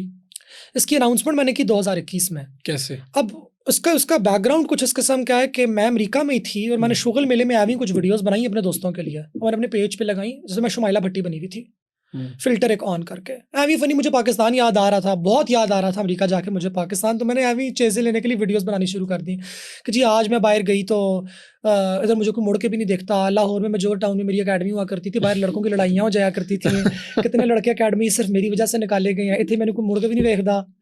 तो I miss my Punjabi boys, ये वीडियो इस तरह का शुगल हमने एवी अपना जी लगाया। तो वीडियोज़ मेरी वायरल हो गई और सब ने कहना शुरू कर दिया कि जी वो वाह एक लड़का है जो बड़ी बेहतरीन लड़की वाली वीडियोस बनाते हैं और ऐसी वीडियोस बनाता है कि लड़कियां कह रही हैं कि यार ये बातें तो बिल्कुल हमारे अंदर की बातें हैं, इसको कैसे पता है। अब उनको पता नहीं है, उसको इसलिए पता है क्योंकि वो खुद ख्वाजा सरा सब हो चुका है। तो मैं जब पाकिस्तान वापस आई तो मैं ऑलरेडी मोहम्मद मोइज़, वो लड़का जो शुमाइला भट्टी की वीडियोस बनाता है, उस तरह से मशहूर थी। अब मैं सोच रही थी कि मैं कैसे ये रिवील करूँ, मैं कैसे समझ की तरफ आऊँ। साथ साथ मेरी मेंटल हेल्थ की भी जर्नी चल रही थी, थेरेपिस्ट मेरी नई एक आ चुकी हुई थी, नया मेरा केस चल रहा था उनके साथ, डिप्रेशन मेरा चल रहा था बहुत ज़्यादा। अमेरिका में मुझे अल्कोहलिज्म हो गया था डिप्रेशन की वजह से, मैं शराब पे लग गई थी कुछ महीने के लिए, बहुत मुश्किल से मैंने वो छोड़ी। मुश्किल से तो नहीं, अल्हम्दुलिल्लाह खुदा ने मदद की। पाकिस्तान आके एक और एडिक्शन मेरी स्टार्ट हो गई, यानी कि हर चीज़ बैड चल रही है। दुनिया में कामयाब हूँ, डिग्रियाँ पूरी हैं, अवार्ड पूरे हैं, काम टॉप कर रही हूँ, हर कोई कह रहा है कि जी इससे बेहतर काम डॉक्टर मोहित से बेहतर काम कोई कर ही नहीं सकता, मशहूर भी चल रही हूँ, अंदर कुछ और बेड़ा गरक है, अंदर बेड़ा बिल्कुल गरक हुआ, वो डिप्रेस हुई हुई हूँ, एक नशा छोड़ती हूँ दूसरे पे लगती हूँ, दूसरा नशा छोड़ती हूँ तीसरे नशे के ऊपर लगती हूँ, तीसरा छोड़ती हूँ चौथे के ऊपर लगती हूँ, अजीब व गरीब कोई हिसाब मेरा चल रहा है। और इवेंचुअली एहसास हुआ कि नो, अब मामला ठीक करने की ज़रूरत है। और मामला ठीक करने की ज़रूरत ये है कि अब जो अंदर है, जो बातें ना, अब उसको जाहिर की तरफ भी लेकर आना है किसी तरफ से। अभी ये फैसला किया ही था 2021 में कि मेरे ऊपर एक गैंग है कराची के अंदर जो कि ख्वाजा सराओं के ऊपर हमले करता है, उसने मेरे ऊपर हमला कर दिया, 40 लोगों ने हमला किया मेरे ऊपर, गैंग रेप की अटेम्प्ट हुई मेरे ऊपर। अच्छा, ये पहले भी इसी तरह करते हैं, ऑर्गेनाइज हैं ये? ऑर्गेनाइज्ड। मैंने इसके ऊपर भी एक बहुत मैंने एक रिसर्च किया, तहकीक की है पूरी उसके ऊपर, मैं मल्टीपल पॉडकास्ट कर चुकी हूँ इसके ऊपर। शहजादी राय हमारी ख्वाजा सरा जो कराची मेट्रोपॉलिटन कॉर्पोरेशन की मेंबर है, वो इससे बहुत ज़्यादा बोल चुकी हैं। और मेरी वाली बात मीडिया न्यूज़ बन गई, ज़ाहिर है काफ़ी बड़ी मीडिया न्यूज़ बनी, हम लोगों ने एहतजाज निकाला ख्वाजा सराओं ने इसके खिलाफ। तब तक मेरा रूप काफ़ी मर्दाना ही था, क्योंकि मेरी कोई, ना मैंने लेज़र कराया हुआ था, ना मैंने फीमेल हार्मोन खाए हुए थे, मैंने कुछ भी नहीं किया हुआ था, लेकिन मैं एज अ ख्वाजा सरा उस मर्दाना रूप में ही 3-4 पॉडकास्ट कर चुकी थी। मैं काजी अकबर के साथ कर चुकी थी, मारिया मेमन के साथ कर चुकी थी, यानी कि मैं उस रूप में ही मर्दाना लुक के अंदर ही मैं आके बता चुकी थी कि मैं ख्वाजा सरा हूँ। स्लोली स्टडीली मैं आ रही थी उस वाली चीज़ तरफ, मेरे ऊपर ये हमला हो गया। अब जब ये हमला हुआ मेरे ऊपर तो मैं और भी मीडिया लाइमलाइट के अंदर आ गई, तो फिर लोगों ने बोला कि एक आजा ख्वाजा सरा है।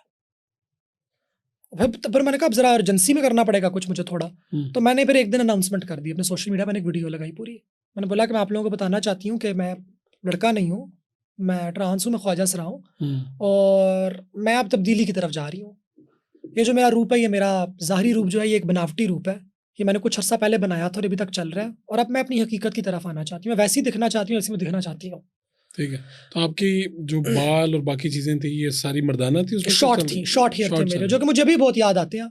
अच्छा, मिस करती हैं मुझे I miss my short hair allot. बड़े बाल संभालने की निहायत मुश्किल काम है, लेकिन हम ख्वाजा सराओं में जरा ये वाली बात हमारी कम्युनिटी के अंदर बुरी समझी जाती है, छोटे बालों का होना। कितने लंबे बाल रखने? लंबे बालों का उसका तसव्वुफ के साथ भी ताल्लुक है थोड़ा बहुत, क्योंकि ठीक है। तो अब आपने अनाउंसमेंट कर दी, पॉडकास्ट में आना शुरू कर दिया और पूरी दुनिया को बता दिया, लाइमलाइट में आप आ गए और आपने अपनी अनाउंसमेंट कर दी। अब ये अनाउंसमेंट करने के बाद घर में, बहनों में, रिश्तेदारों में सब ठीक चल रहा है? अभी राइट नाउ देखिए बहनों के साथ तो चेंज हो गई है ना काफी चीजें, 1-2 साल में आप लाइमलाइट में आ गए हैं, लोग एक्सेप्ट कर लेते हैं, यार नाउ आप फेमस हैं, चीजें हैं, आपकी बात लोग सुनते हैं, आपके फैन हैं, लोग आपके साथ बात करना चाहते हैं, तो ये तो सबकी आखिर में जाके ना सबकी ठीक हो जाती है, जिसको कोई भी नहीं ना पूछता उसको भी पूछते हैं लोग।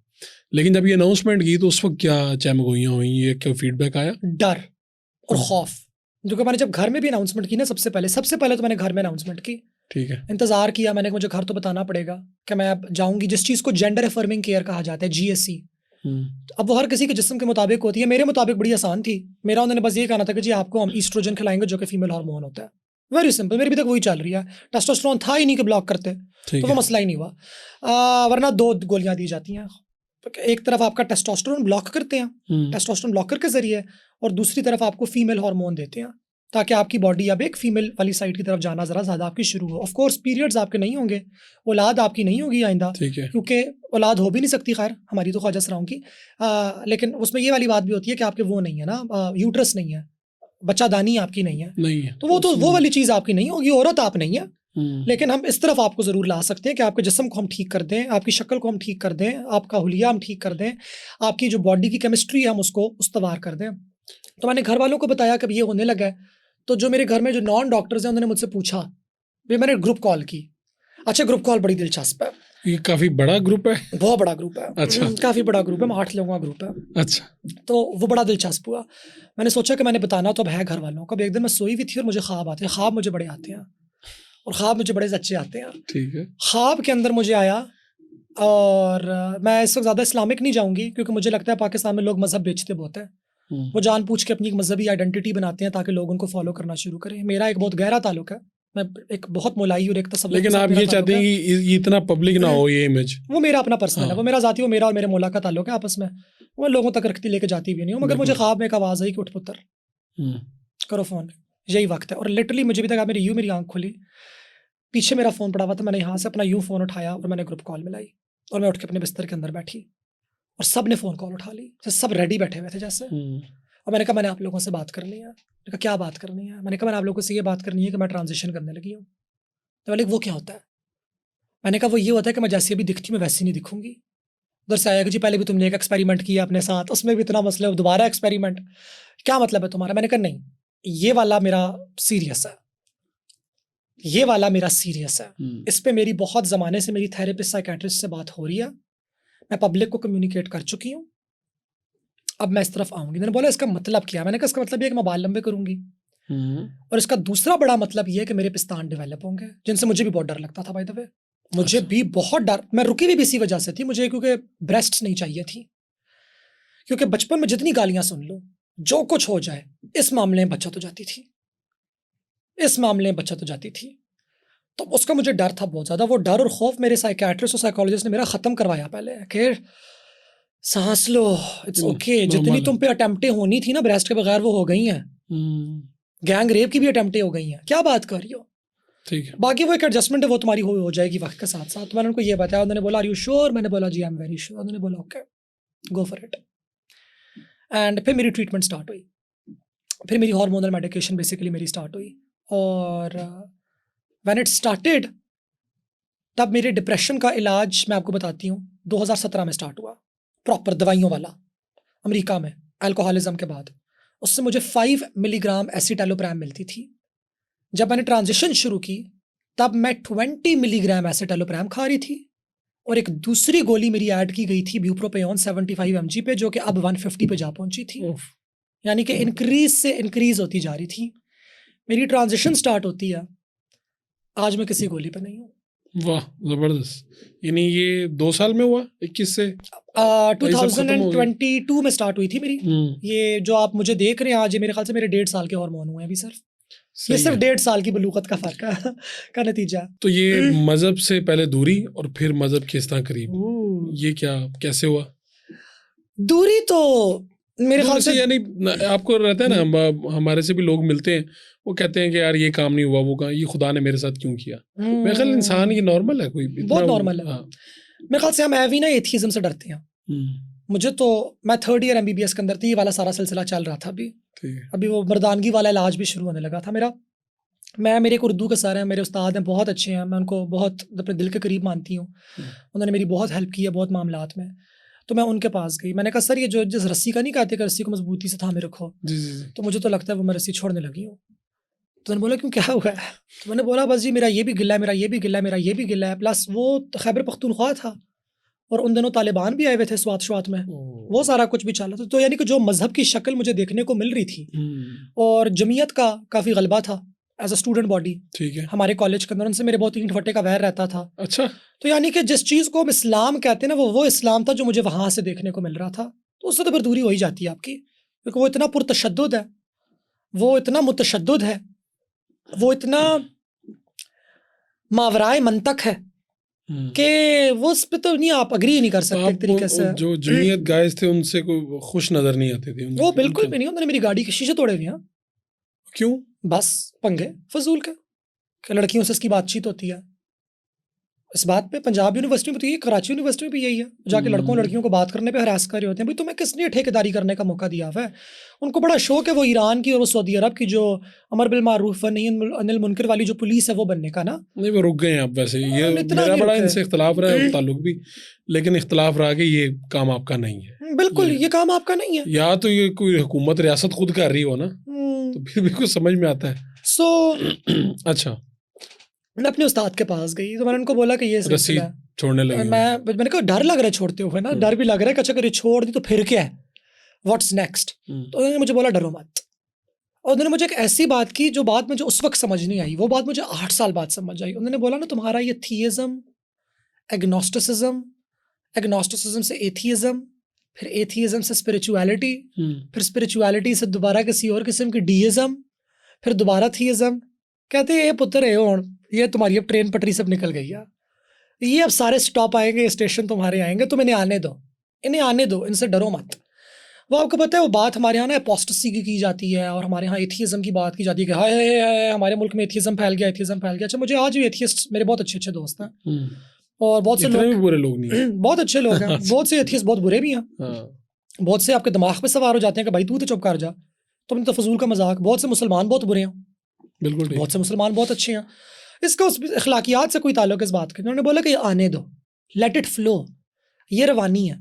और वापसी मेरी कुछ इस किस्म की, वापसी मुझे खुद भी नहीं पता किस किस्म की हुई है। कुछ तो ऐसा कोई खास वाकया हुआ ये बस दिल में कोई बात उठी जिस तरह उस दिन आपको ख्याल आया कि फोन कर लो, क्या हुआ कुछ ऐसा ही था।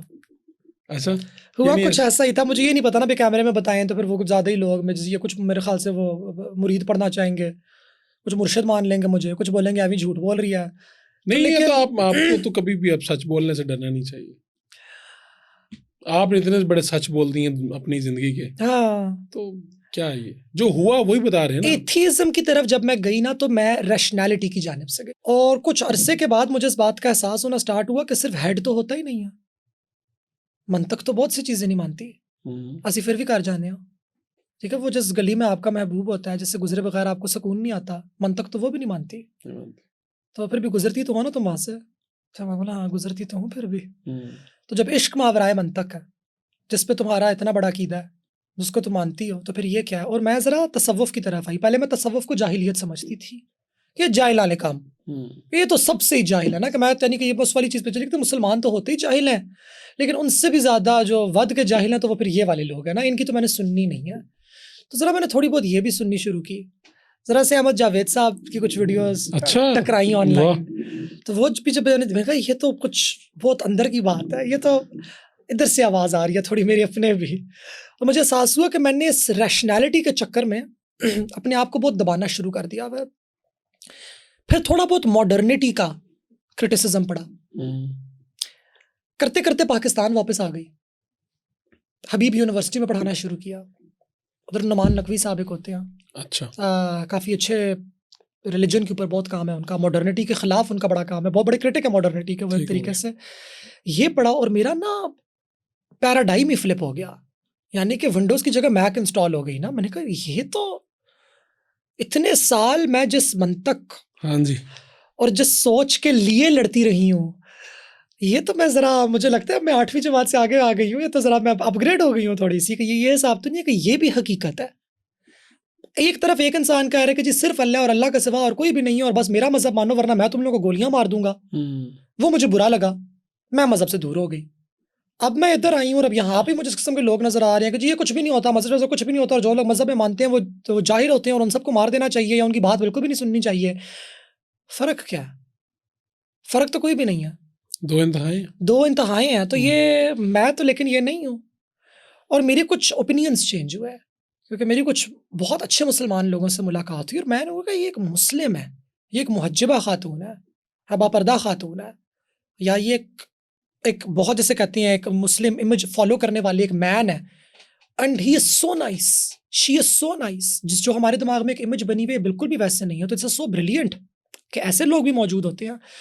तो जैसे कहते हैं ना, मेरे यहाँ ट्रूथ्स में इजाफा होना शुरू हुआ, हकीकत के बजाय मैं हकीकतों की तरफ आई कि एक हक नहीं है, हक पावे एक हो, मगर हम इंसान हैं, हमारे आगे देयर आर मल्टीपल ट्रूथ्स, और हमारा किसी एक ट्रूथ को मान लेना और उस पर जड़ के बैठ जाना बहुत अच्छी बात है अगर किसी को अपना सच एक मिल जाता है, मगर मुझे अभी तक वो नहीं मिला। मैं अभी तक हकीकत की और हक की तलाश में हूँ। तो मुझे इस बात को मानना पड़ेगा कि मेरे आगे इस वक्त बेशतर हकीकतें हैं, बहुत सी हकीकतें हैं, ये भी सच है और ये भी सच है। Both of these things simultaneously exist, they are simultaneously true. Quantum state जिसे हम कहते हैं कि ये क्वांटम स्टेट में चीजें एग्जिस्ट करती हैं। तसव्वुफ की तरफ कैसे आ गए आप? वो मोमेंट, वो मामला क्या हुआ? कुछ वाकयात हुए। एक तो हल्का हल्का रुझान पैदा हो रहा था एकेडमिक तरीके से, बिल्कुल ठीक है। वो होता है ना कि खुदा ने जब आपका रास्ता बनाना होता है ना, तो वो रास्ता खुलना शुरू हो जाता है, वो बनता कहीं और से मगर वो खड़क जाके लगती कहीं और है। तो वो खुल तो गया था, रास्ता खुल तो गया था। मैं किताबें पढ़ी थी क्योंकि ख्वाजा सरा कम्युनिटी के साथ उठना बैठना हो गया हुआ था काफ़ी ज़्यादा, और मैं भी चीज़ों को मंतक से समझने की कोशिश कर रही थी। आई थॉट कि understanding something is going to be very true. मैं अपना वाकया शेयर करने से पहले ना आपको फलसफा बयान करना चाहती हूँ। अमेरिका जब मैं रह कर आई ना, तो मैं गोरों के बहुत खिलाफ हो गई। क्यों? बहुत बुरे लगते हैं मुझे। अच्छा। मैं फुल कैमरे पे एडमिट करूँगी, मुझे जो मुझे फॉलो करते हैं उनको इस वाली बात का पता है। मैं बहुत तंग हुई, मैं गोरों से बहुत तंग हूँ, मुझे जाहिल लगे, मुझे अनकल्चर्ड लगे, मुझे उनके ओपिनियंस बहुत वीक लगे। मुझे लगा कि हम लोग इतनी सकाफती गूंधे हुए हैं कि हम मौसीकी भी अगर सुनते हैं, कोक स्टूडियो का सबसे हिट गाना भी जो है वो पार चना दे है, जो कि वारिस शाह का लिखा हुआ कलाम है, जो कि क्या है दरअसल, जो कि सोनी का मकालमा है एक घड़े के साथ। बिल्कुल ठीक, कि पार चना दे दिस कुल्ली यार दी घड़िया घड़िया आवे घड़िया। और उसको हम कितना उसके अंदर गए हुए हैं, कितना हम उसके अंदर कितना रच्चे बसे हुए हैं अपनी इस मट्टी के अंदर। तो मुझे एक चीज़, मैंने एक पेपर पढ़ा, मुझे बहुत दिलचस्प लगा, मैं आपसे शेयर करती हूँ। उसने ये बताया पेपर ने कि कॉलोनाइजेशन का जो अमल था बरतानवी साम्राज्य के आने के बाद का, मुझे तो उसका पता है ना कि ख्वाजा सराओं के ऊपर उसका क्या असर हुआ। उन्होंने 6 कानून बनाए, पहले एक बनाया, फिर दूसरा बनाया, फिर ख्वाजा सराओं को जेलों में बंद किया, हमारे बुजुर्गों की चमड़ियाँ उधेड़ी गई, हमें सॉडमी के साथ या होमोसेक्सुअलिटी के साथ एसोसिएट किया गया, man dressed in a women's clothes हमें कहा गया। ये सारी बातें तो वहाँ से आती हैं, ठीक है। मगर एक और बहुत दिलचस्प उसका अंग हुआ कि कॉलोनाइजेशन ने बोला कि जो सीट ऑफ अंडरस्टैंडिंग है वो ब्रेन है। सीट ऑफ अंडरस्टैंडिंग ब्रेन है, ठीक है। दिमाग से आप चीज़ों को समझते हैं। नॉलेज दिमाग के जरिए होती है सिर्फ और सिर्फ। उन्होंने दिमाग के अंदर उसको, मन के अंदर उसको उन्होंने लोकेट किया। जबकि जो इंडिजिनस नॉलेज थी वो ये नहीं कहती थी। इंडिजिनस कहती थी कि एक आपका ब्रेन होता है, एक आपका हार्ट होता है और एक आपकी गट होती है, ठीक है, जिसको हम सिक्स सेंस कहते हैं। अब मैसेज आपको एक आया हुआ है, उस मैसेज में जो लिखा हुआ है वो आप अंडरस्टैंड कर लेंगे। एक आपका दिल है, वो आपको कोई और कहानी सुना रहा है, वो कह रहे कि लिखा हुआ तो ये है, लेकिन जितना मैं इस बंदे को जानता हूँ ना, बात कुछ और है, बात मुझे कुछ और लग रही है, तो मिलने जाऊं कि ना मिलने जाऊं। और फिर एक आपकी गट होती है, वो हम एक्सप्लेन नहीं कर सकते, ठीक, समझ रहे आप मेरी बात? कि वो एक गट होती है, वो एक अंदर वाली होती है कि आ भी गया हूं, बंदा भी वैसे है तो अच्छा, लिखा हुआ भी इसने ये था, मगर ऊपर से आ रहा है कुछ सेटिंग नहीं बन रही है। तो उसने बोला कि साउथ एशिया के अंदर और इवन अमेरिका के अंदर भी, जो जिनको हम लोग अब नेटिव अमेरिकन्स कहते हैं, जिनको बुरे अल्फाज में रेड इंडियन कहा जाता था, कि वो भी ये सिर्फ वो दिमाग में बिलीव नहीं करते थे, वो गट में, इंट्यूशन में, हार्ट में यानी कि फीलिंग में, सेंसेस में।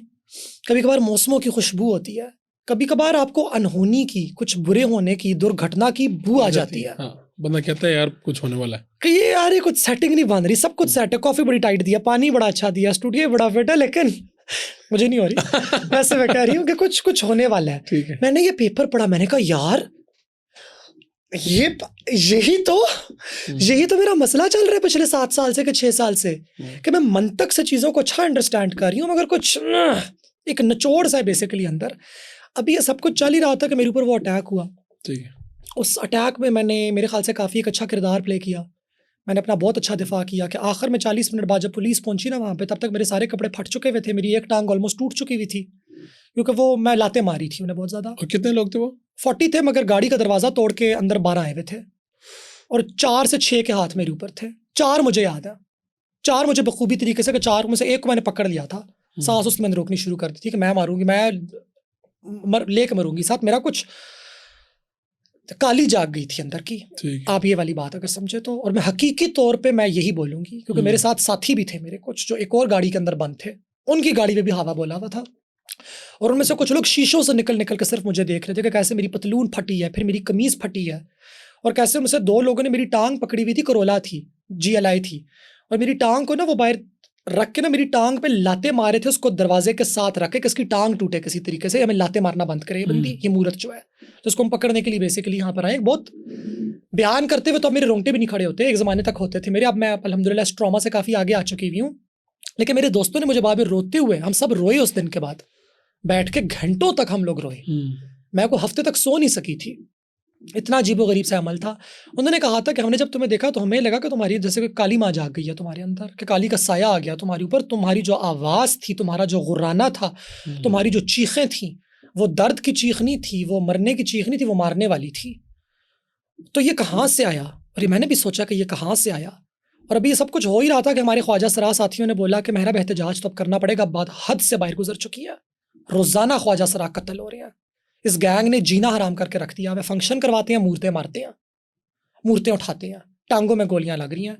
तो हमें एक एहतजाज करना चाहिए। और जिस दिन एहतजाज करना था ना, उस दिन तक मैं सोई हुई भी नहीं थी, और 2:30 बजे की कॉल थी एहतजाज की, मुझे याद पड़ता है। ठीक है। मैं अपने लाउंज में बैठी हुई थी अपने अपार्टमेंट के, कराची के। टीवी मेरे सामने बंद था, पहली दफ़ा कैमरे पे बता रही हूँ, पता नहीं क्या हुआ, मेरी आंख लग गई और बहुत डरी हुई थी मैं, क्या एहतजाज पे ना हमला हो जाएगा, पता नहीं क्या हो जाए।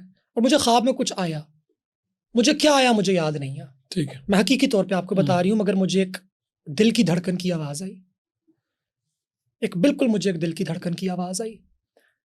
और वो दिल की धड़कन की आवाज़ इस तरीके से आई कि वो आवाज़ किसी और को आ रही है, वो मुझे नहीं आ रही, और जिसको वो आवाज़ आ रही है वो आवाज़ मुझे आ रही है। और दोबारा उसी तरह से मेरी आंख खुली और मैं एक गनूदगी की हालत में थी, एक हाल सा तारी हुआ था मेरे ऊपर, और मैंने टीवी का रिमोट दबाया, मैंने यूट्यूब ऑन किया और मेरी उंगलियां खुद ही चलती गईं और मैंने खुद ही कुछ लिख दिया, और वो मैंने एंटर का बटन दबाया और वो बटन चला, पहली वीडियो पे मैंने क्लिक किया और तब मुझे समझ आई कि ये क्या हो रहा है, और वो नादे अली की एक रेंडिशन थी और उस रेंडिशन में पीछे एक बीट चल रही थी, ठीक है, थक थक थक थक थक की, और वही दिल की धड़कन की आवाज़ मुझे सुनाई दे रही थी जब मैं सोई हुई थी। और उसी वक्त मैंने कुरान पाक खोला, घर में कुरान पाक तो था, अम्मी अबू आते थे, मैं बेशक मैं एक बहुत मजहबी इंसान ना हूँ, लेकिन मैं इज़्ज़त करती हूँ, तो मैंने अपने बुज़ुर्गों के लिए घर में जानमाज़ भी रखी हुई थी, नमाज का कमरा भी बनाया हुआ था, कुरान पाक भी था, और बिल्कुल जिस तरीके से आप यूँ खोलती नहीं, मैंने बिल्कुल उस तरीके से वो खोला, और उसके अंदर मेरे ख्याल से सूरह अनफाल खुली थी ग़ालिबन, नहीं मैं भूल चुकी हूँ कौन सी सूरह खुली थी कोई, लेकिन वो जो एक आयत है बेसिकली जिसमें कहा गया है कि हम तुम्हारी मदद के लिए आसमान से फरिश्ते उतारेंगे कतार दर कतार, बिल्कुल, it was just that and I started crying. और मुझे अभी भी मैं कंट्रोल कर लेती हूँ क्योंकि हम कैमरा के सामने हैं, मैं अब बहुत आदत हो गई है, 2016 से मैं कैमराज हैंडल कर रही हूँ, and that was pretty much it. और उसी वक्त मैंने अपनी एक दोस्त को फ़ोन किया, वो भी फ़िक़ा जाफरिया से उनका ताल्लुक है, ख्वाजा सरा कम्युनिटी में हम काफ़ी मोलाई लोग होते हैं, हम शिया का लफ्ज़ इस्तेमाल नहीं करते मगर मोलाई हम ज़रूर होते हैं।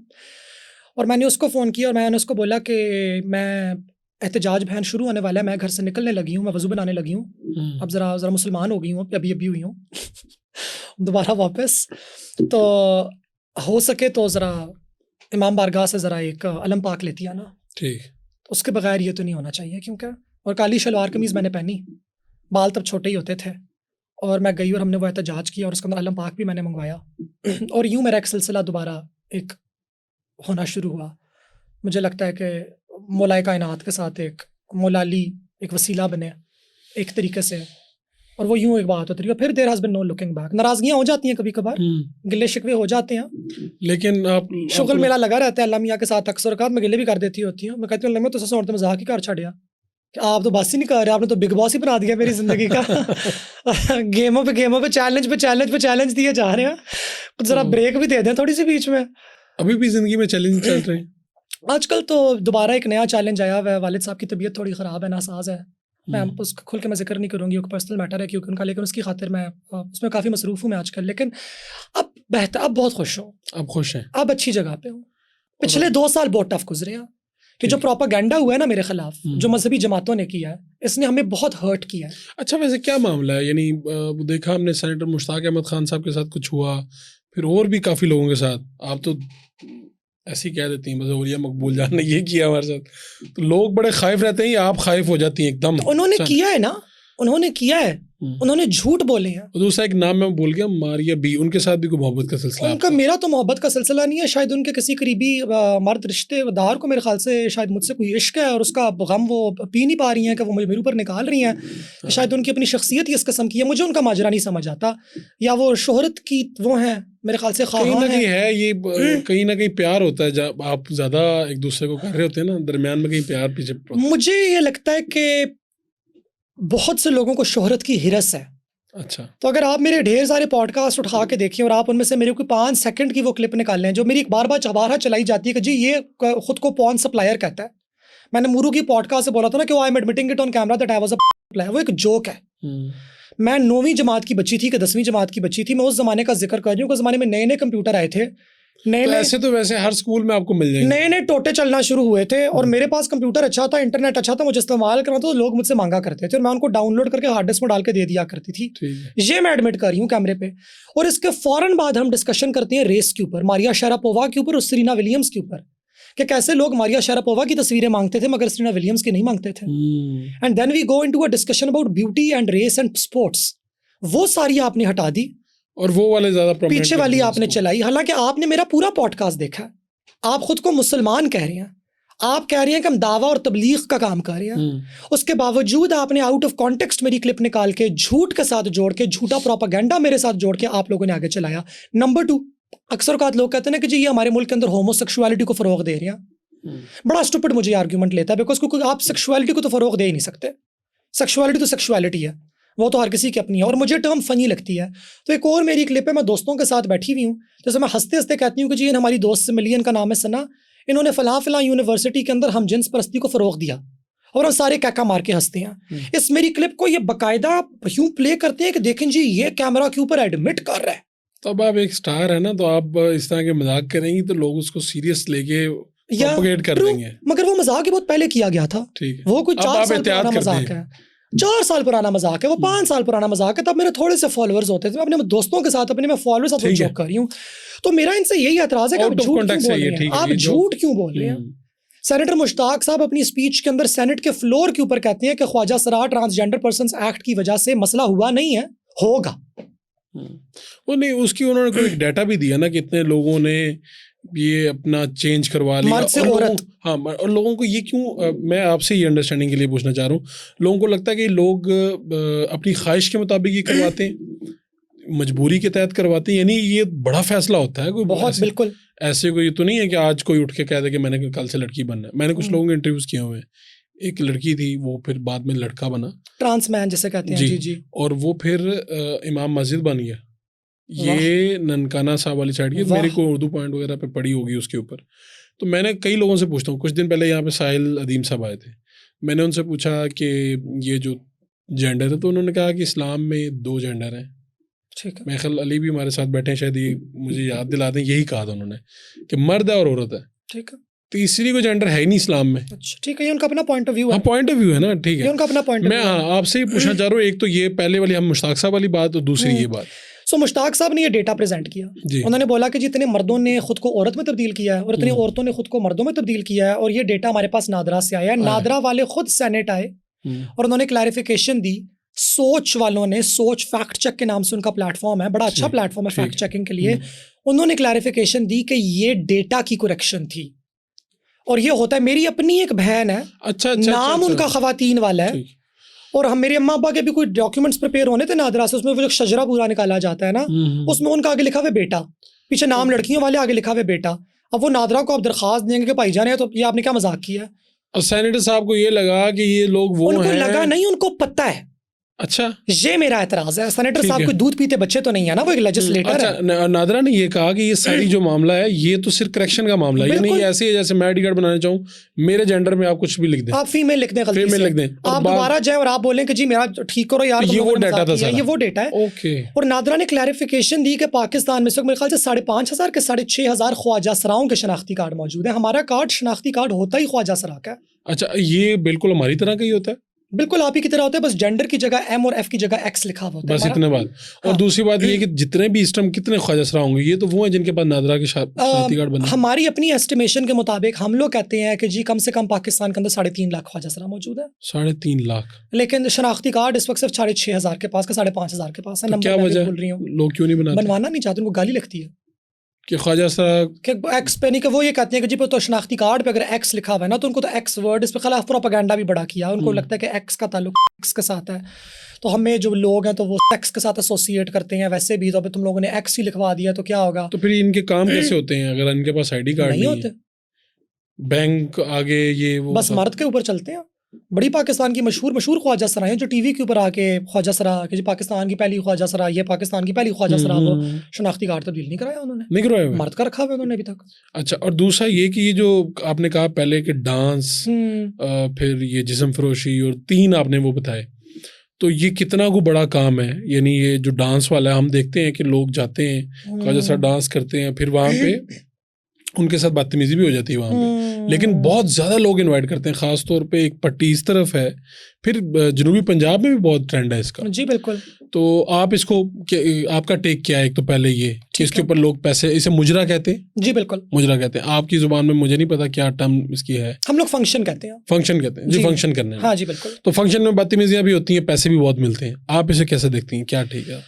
देखिए, इसमें तो कोई दो राय नहीं है कि मेरी कम्युनिटी का एक बहुत बड़ा तबका, बहुत बड़ा हिस्सा फंक्शंस के साथ एसोसिएटेड है। इसको हमारी ज़बान में तमाशा लाइन भी कहते हैं कि यानी कि परफॉर्मिंग आर्ट्स के साथ उनका ताल्लुक है एक तरीके से। बहुत से लोगों ने बहुत नाम कमाया है। महक मलिक इस वक्त स्टेज एक्टर बन चुकी हुई हैं, और तबलीगी जमात के साथ भी उनका थोड़ा बहुत एक रिश्ता है। और तबलीगी जमात? जी जी बिल्कुल, मौलाना तारिक जमील साहब से उनकी वीडियोज़ हैं। अच्छा जी जी, ये महक मलिक तो बहुत मारूफ हैं, जो जिनके डांस वगैरह की मैं सुना है बहुत महंगा, सबसे ज्यादा शायद मिलियंस के अंदर उनके व्यूज हैं। हाँ, नहीं सुना है कि वो एक डांस के कुछ पैसे भी 10-15 लाख रुपए लेती हैं, यानी काफी महंगा है उनका वो। जी बिल्कुल, कुछ मैंने भी इस तरह का सुना है। मेरी उनसे जाती बात 1-2 दफा हुई है सिर्फ, हमने कभी पैसों की डिस्कशन नहीं की। ठीक है। हमने अपनी सलाम दुआ की, कैसी हो, ठीक हो, खैरियत से हो बहन, जब भी सरगोदा चक्कर लगाया फलां अच्छा, वो सरगोदा से मेरे ख्याल से। और उनका तो इन्फ्लुएंस अच्छा है। अच्छा, इनको बहुत खूबसूरत है, बहुत खुश शक्ल है, बावकार शख्सियत है उनकी एक। रक्स अच्छा करती हैं। देखिए, रक्स भी कला तो है। हम उससे मजहब की तौर पे एग्री करें कि डिसएग्री करें, इससे तो हम मुनकर नहीं हो सकते कि कला है, एक फन है। मैं तो इससे अगली स्टेज पे खड़ा हूँ कि जहाँ पे लोग इनको तंग करते हैं, यानी ये तो महक मलिक तो एक इन्फ्लुएंशियल हो गया ना फिगर। बिल्कुल, इनको कौन तंग करेगा? बिल्कुल ठीक है, शायद कोई करे, लेकिन जो आम आपके जाते हैं, फंक्शन करने जाते हैं बेचारे, उनके ऊपर पैसे फेंके जाते हैं, चलो ठीक है, ये इनको फिर छेड़ा भी जाता है पैसे के बदले। हाँ, क्या भैया कि मैंने तुम पे पैसे फेंके हैं, हाँ, तो अब तो मेरी गोद में बैठो, अब मुझे तुम हाथ लगाने दो। और फिर बड़े वाकयात भी होते हैं। और अगर आप ना करें, जो कि आप ना करते हैं, बिकॉज आप, मैं इस काम के लिए नहीं आई, मैं यहाँ पे एक डांस करने के लिए आई हूँ। मैंने 2 गानों के तुमसे पैसे लिए, मैं आऊंगी, अच्छा ऑडियंस ने एंटरटेन होना है, जो पैसे फेंक रहे हैं मैं उसको जाके जरा सा प्राइवेट टाइम, यानी कि उसके सामने खड़े होकर थोड़ा बहुत डांस कर लूंगी, बाल अपने हिला लूंगी, ये कर लूंगी, वो कर लूंगी, और मैं कुछ करने के लिए नहीं आई। तो मुझसे वो उम्मीद ना रखो। तो वो जब उनके साथ उसके साथ बदतमीजी की जाए ना, फिर तो उनको गुस्सा आ जाता है। और बहुत से लोगों ने यहाँ पे शराब पी हुई होती है अक्सर औकात, वो आउट ऑफ कंट्रोल, तो वो आउट ऑफ कंट्रोल हो जाते हैं। यहाँ पे अक्सर मैं तो कहती हूँ शराब बहाना होती है, करनी उन्होंने बदतमीजी होती है, तो शराब बहाना, शराब भी। तो ये जो लोग हैं, ये पैसे जो लेते हैं फंक्शन के, ख्वाजा सरा, ये इनके अपने पास जाते हैं या इसकी भी तकसीम का कुछ सिलसिला होता है? अब चीज़ें बेहतरी की तरफ जा रही हैं, क्योंकि हमारी जो कम्युनिटी, जो हमारा एज ग्रुप है ना, अब हमारा मिलेनियल्स का, हम जो नौजवान ख्वाजा सराय हैं, हम लोग इंकलाब लेके आए हैं। हम लोग को बदतमीजी नहीं पसंद, मगर हमारी कुछ बड़ी हैं, एक है, मैं उनका नाम नहीं लूंगी, इस्लामाबाद पिंडी से उनका ताल्लुक है, ठीक है, और आजकल वो हमारे बिल के खिलाफ भी बातचीत कर रही हैं। अभी नयाब अली हमारी एक बहुत अच्छी मित्र है, दोस्त है, इलेक्शन भी लड़ रही है। इलेक्शन उनका हरी मिर्च, चिली उनका इंतखाबी निशान, बड़ा जबरदस्त इंतखाबी निशान उन्होंने लिया। तो वो इलेक्शन के अंदर खड़ी हुई हैं, और उनके खिलाफ अभी उन्होंने अपने चेले पालक भेजे थे कि जाकर जरा पिटीशन दर्ज करके आओ कि ये ख्वाजा सरा होकर इलेक्शन क्यों लड़ी है, इसको बोलो कि मर्द होकर इलेक्शन लड़े। भाई वो क्यों मर्द होकर इलेक्शन लड़े? नहीं तो अब पाकिस्तानी आइन तो इजाजत देता है, आप बिल्कुल इजाजत, ख्वाजा सरा इलेक्शन लड़े, बिल्कुल जो मर्जी करे। अच्छा, तो मैं इनका आपको जरा बताती हूँ। तो उन वक्तों में ये होता था, आपने देखा हुआ ना कि ये लोग पैसे फेंकते हैं जी। मैं आपको जरा बताती हूँ, मैं आपको जरा अंदर का स्कूप देती हूँ कि ये इकोनॉमी चलती किस तरीके से। ठीक है, वो जो पैसे आपको नजर आ रहे हैं ना, वो बंदा अपने घर से जेब में डाल के नहीं लाया। अच्छा, बंदा घर से जेब में बड़ा नोट डाल के लाया। ठीक है, लेट्स से मैं आया हूँ, मैं फंक्शन एंजॉय करने आया हूँ, मैंने मूर्तों पे पैसे भी उछालने हैं, मैं जेब में वो डाल के लाया हूँ, लेट्स से 50,000 रुपया।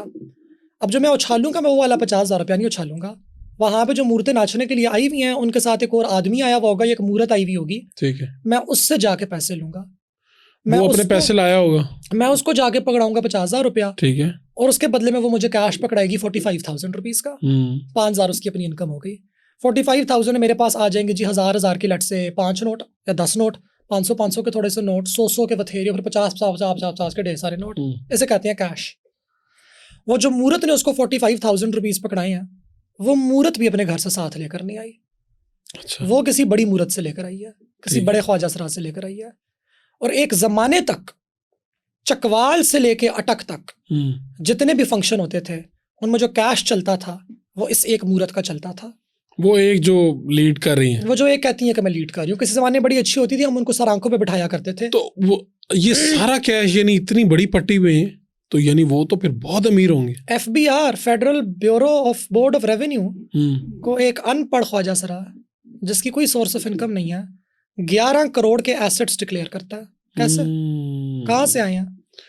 हमारे ट्रांसजेंडर पर्सन्स प्रोटेक्शन एक्ट के सेक्शन 20 में दफ़ा 20 में मुझे लगता है हमने लिखा था कि किसी भी ख्वाजा सरा से भीख मंगवाना ज़बरदस्ती, और उनको सबसे बड़ा एतराज़ इस क्लॉज के साथ है, इसी क्लॉज में। और ये वाली बात सेनेटर मुश्ताक को भी पता होगी, बाकियों को पता होगी, जमात इस्लामी को पता होगी, इसीलिए इन्होंने उनका सहारा लिया।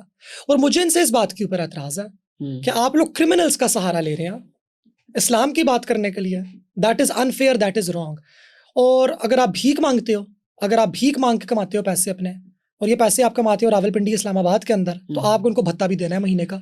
वीडियोस उनकी मौजूद हैं जहाँ पे भत्ते का रेट सेट हो रहा है बकायदा। नहीं तो इसका मतलब है कि ये सिर्फ वहां तक तो सिलसिला नहीं होगा जी, पूरे पाकिस्तान में जहां जहां पे लोग भी ख्वाजा सरा मांगते होंगे, उनको किसी ना किसी लीडर को पैसे देने पड़ते होंगे भत्ते के तौर पे।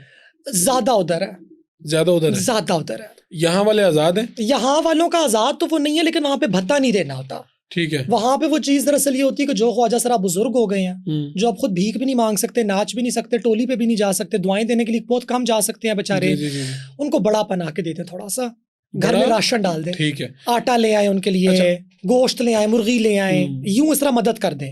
यानी कि वो इट्स लाइक कम्युनिज्म। आप ये समझे ना कि शेयर्ड रिसोर्सेज हैं, कि तुम इस वक्त कमाने वाली हो ना, तो बुजुर्गों का ख्याल करो। अच्छा, आप खुद मुझे जैसा बता रही थी पहले कि मैं जी ये करने जा रहे हूँ कि हम स्टूडियोज बना रहे हैं, हम ये करेंगे, क्या करने जा रहे हैं कम्युनिटी के लिए? कि मैं पहली मरतबा कुछ ऐसे कर रहा हूँ जो पहले नहीं हुए होगा। मुझे ये लगता है कि हमारी कम्युनिटी में ना बहुत ज्यादा क्रिएटिविटी है, और एक मेरा प्लान है, उस प्लान के लिए मैं अभी तक पैसे नहीं रेज कर सकी अनफॉर्चुनेटली। थोड़े से पैसे मुझे लगता है मुझे मिल जाएंगे वो काम करने के लिए। ज्यादा बड़ों की मैंने अभी पिच फेंकी हुई है लोगों को कि जी ये मेरा प्लान है, तुसी देख लो। और इनके भी मेरे ख्याल से वो मुझे फरवरी में, मुझे मार्च में जवाब मिलेगा वहाँ से। मैं आपको 2 प्लान्स अपने बनाती हूँ। एक, मुझे पता है कि हमारी कम्युनिटी को रक्स बड़ा पसंद है जी। हम कभी जाती हैं ना कहीं पे, आपस में हमारा मेल जोल होता है। मैं किसी के घर गई हूँ, किसी के डेरे, किसी के खोल पे अगर मैं गई हुई हूँ, हम बैठेंगे, गपशप लगाएंगे, चाय पानी पियेंगे ना, फिर वो बोलेंगे जी डक लगाओ, गाना लगाओ, मुहूर्त आई है पहली दफा, एक गाना करके दिखाओगी तुम हमें। अच्छा, यानी आप मेहमान गई हैं तो आपको वहाँ पे गाना करना है, उसको रक्स करना है। जी जी बिल्कुल, ठीक है। ये खुशी की एक चीज है। और मेरे हैं कि 2-3 गाने मैंने तैयार किए हुए हैं। फेविकॉल से मैं नॉर्मली करती होती हूँ, या बड़ी आशिक मजाज अखा तेरियां, या मैं इस पे कर देती होती हूँ नूरजहां, क्योंकि मैडम सबको पसंद है, मैडम के गाने हमारे यहाँ बहुत पसंद किए जाते हैं। तो हमारा ये होती है कल्चरल एक चीज़ है। मगर साथ ही साथ में राइट साहब, हमारे ना जहनी मसाइल भी बहुत सारे हैं बेचारियों के। नशों में लगी हुई हैं, मारे पीटे खाई हुई हैं, तो अजीब कुछ कट मारती हैं खुद को बहुत ज़्यादा। बहुत मसाइल हैं, डिप्रेशन का, खफगान की बीमारी अलग, एंग्जाइटी की बीमारी अलग। तो मैंने इसको ब्रिज किया, इन दोनों चीज़ों को आपस में, और मैंने एक प्लान तैयार किया है अभी साइकेट्रिस्ट और साइकोलॉजिस्ट के साथ बैठ के, जहाँ पे आप ग्रुप थेरेपी करेंगे। अच्छा। 6 मूर्तों को लेंगे या 4 मूर्तों को लेंगे, और उनकी एक मौजू के ऊपर 8 महीने तक हर हफ्ते एक मुलाकात होगी, जिसमें उनकी ग्रुप थेरेपी की जाएगी, ताकि उनको साइकेट्रिस्ट की, साइकोलॉजिस्ट की सपोर्ट भी मिले। मगर वो सिर्फ ग्रुप थेरेपी नहीं होगी, उसमें डांस थेरेपी भी है। वाह वाह वाह वाह, ठीक है। जो चीज़ उनको पसंद है, जो जिसमें वो प्राउड फील करते हैं। हाँ, तो हमने कोरियोग्राफर के साथ कोरियोग्राफर को बिठाया, साइकोलॉजिस्ट को बिठाया, साइकेट्रिस्ट को बिठाया, और एक फिटनेस एक्सपर्ट को बिठाया, ताकि जिस्मानी वर्जिश भी हो जाए। औरतों के भी जिम खुल गए, मर्दों की तो है ही हैं। ख्वाजा सराओं के लिए कुछ भी नहीं है। ये तो ख्वाजा सरा इनमें नहीं जा सकते जिम में, लेकिन जाते नहीं है ना, शर्माते हैं। तो हमने बैठ के जॉइंट प्लान बनाया, जिसमें उनकी ग्रुप थेरेपी भी हो रही है, और फिर हम डांस इस तरीके से उनको करा रहे हैं कि उनका डांस का शौक भी पूरा हो रहा है, और डांस के जरिए जिस्म की हिलजुल से उनकी वर्जिश भी हो रही है, उनके बाकी मामला भी बेहतर हो। बिल्कुल। तो ये अब हमने एक प्लान बनाया। अब ये देखें, इस प्लान की अगर फंडिंग हमारे पास आ जाती है एक अच्छी किस्म की, अगर हमें सोर्स मिल जाती है, ताकि हम 2 psychologist, 1 psychiatrist, 1 fitness expert, 1 choreographer को हायर करें 1 साल के लिए, और हम पहला एक पायलट प्रोग्राम पाकिस्तान के अंदर इस किस्म का चलाएं, जहाँ पे डांस, थेरेपी और फिटनेस, ये तीनों चीजें बेसिकली साथ साथ चलें। दूसरी चीज ये कि हमारी मूर्तों को आपने देखा टिकटॉक पे बहुत आई हुई है आजकल। हाँ जी। और हर तरह की वीडियोस बन रही हैं।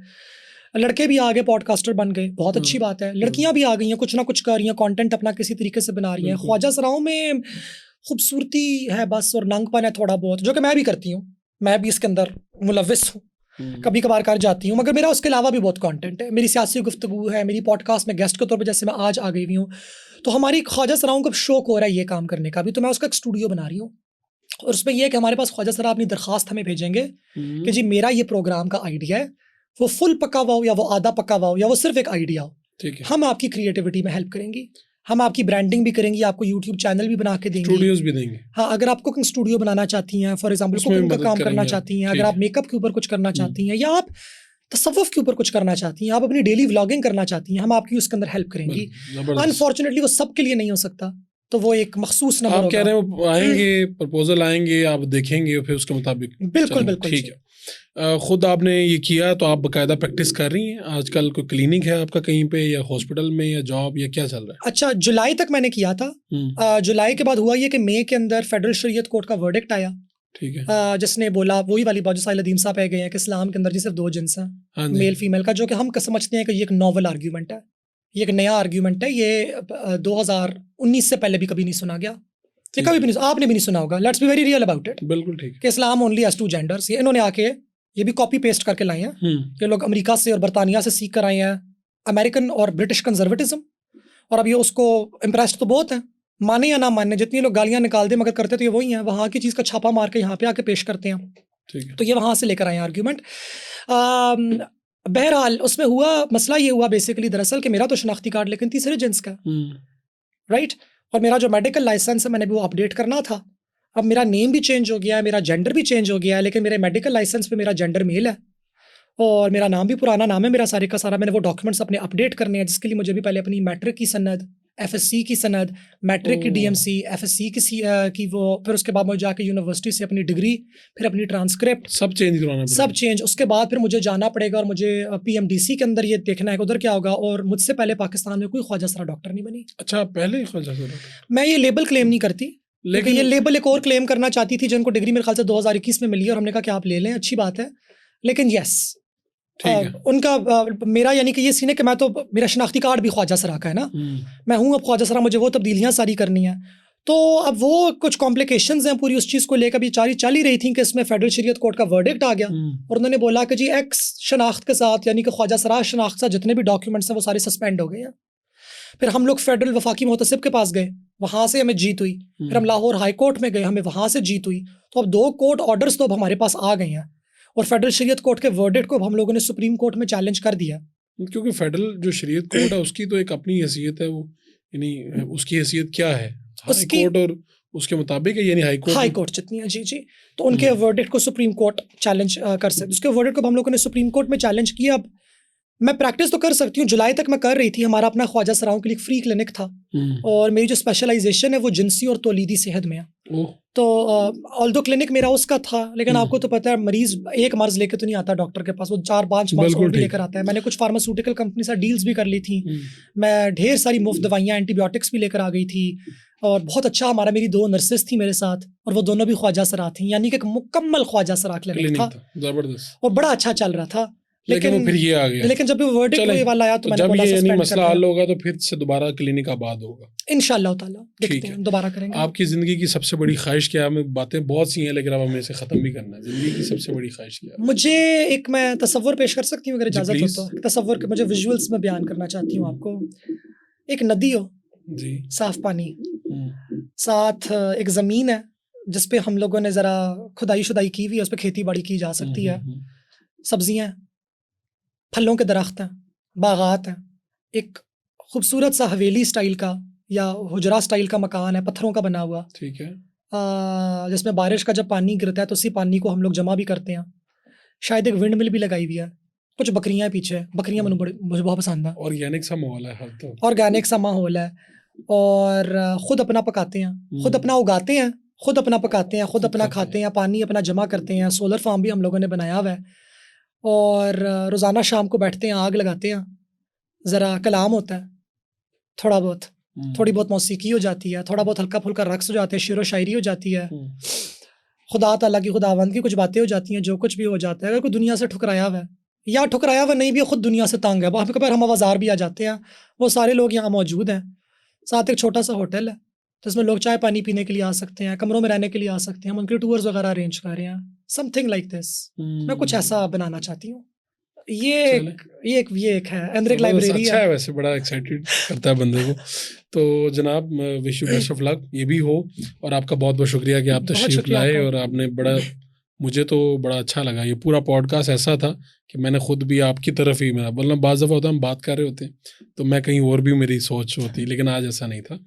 बहुत अच्छा लगा, आपने पूरा पॉडकास्ट सुना, आपको अच्छा लगा, बुरा लगा, इत्तेफाक कर सकते हैं, इख्तलाफ कर सकते हैं, लेकिन फीडबैक ज़रूर दीजिए ताकि हम अपनी गुफ्तगू के मेयार को बेहतर से बेहतर बना सकें। अपने मेज़बान फटोफट को इजाज़त दीजिए। अल्लाह निगहबान।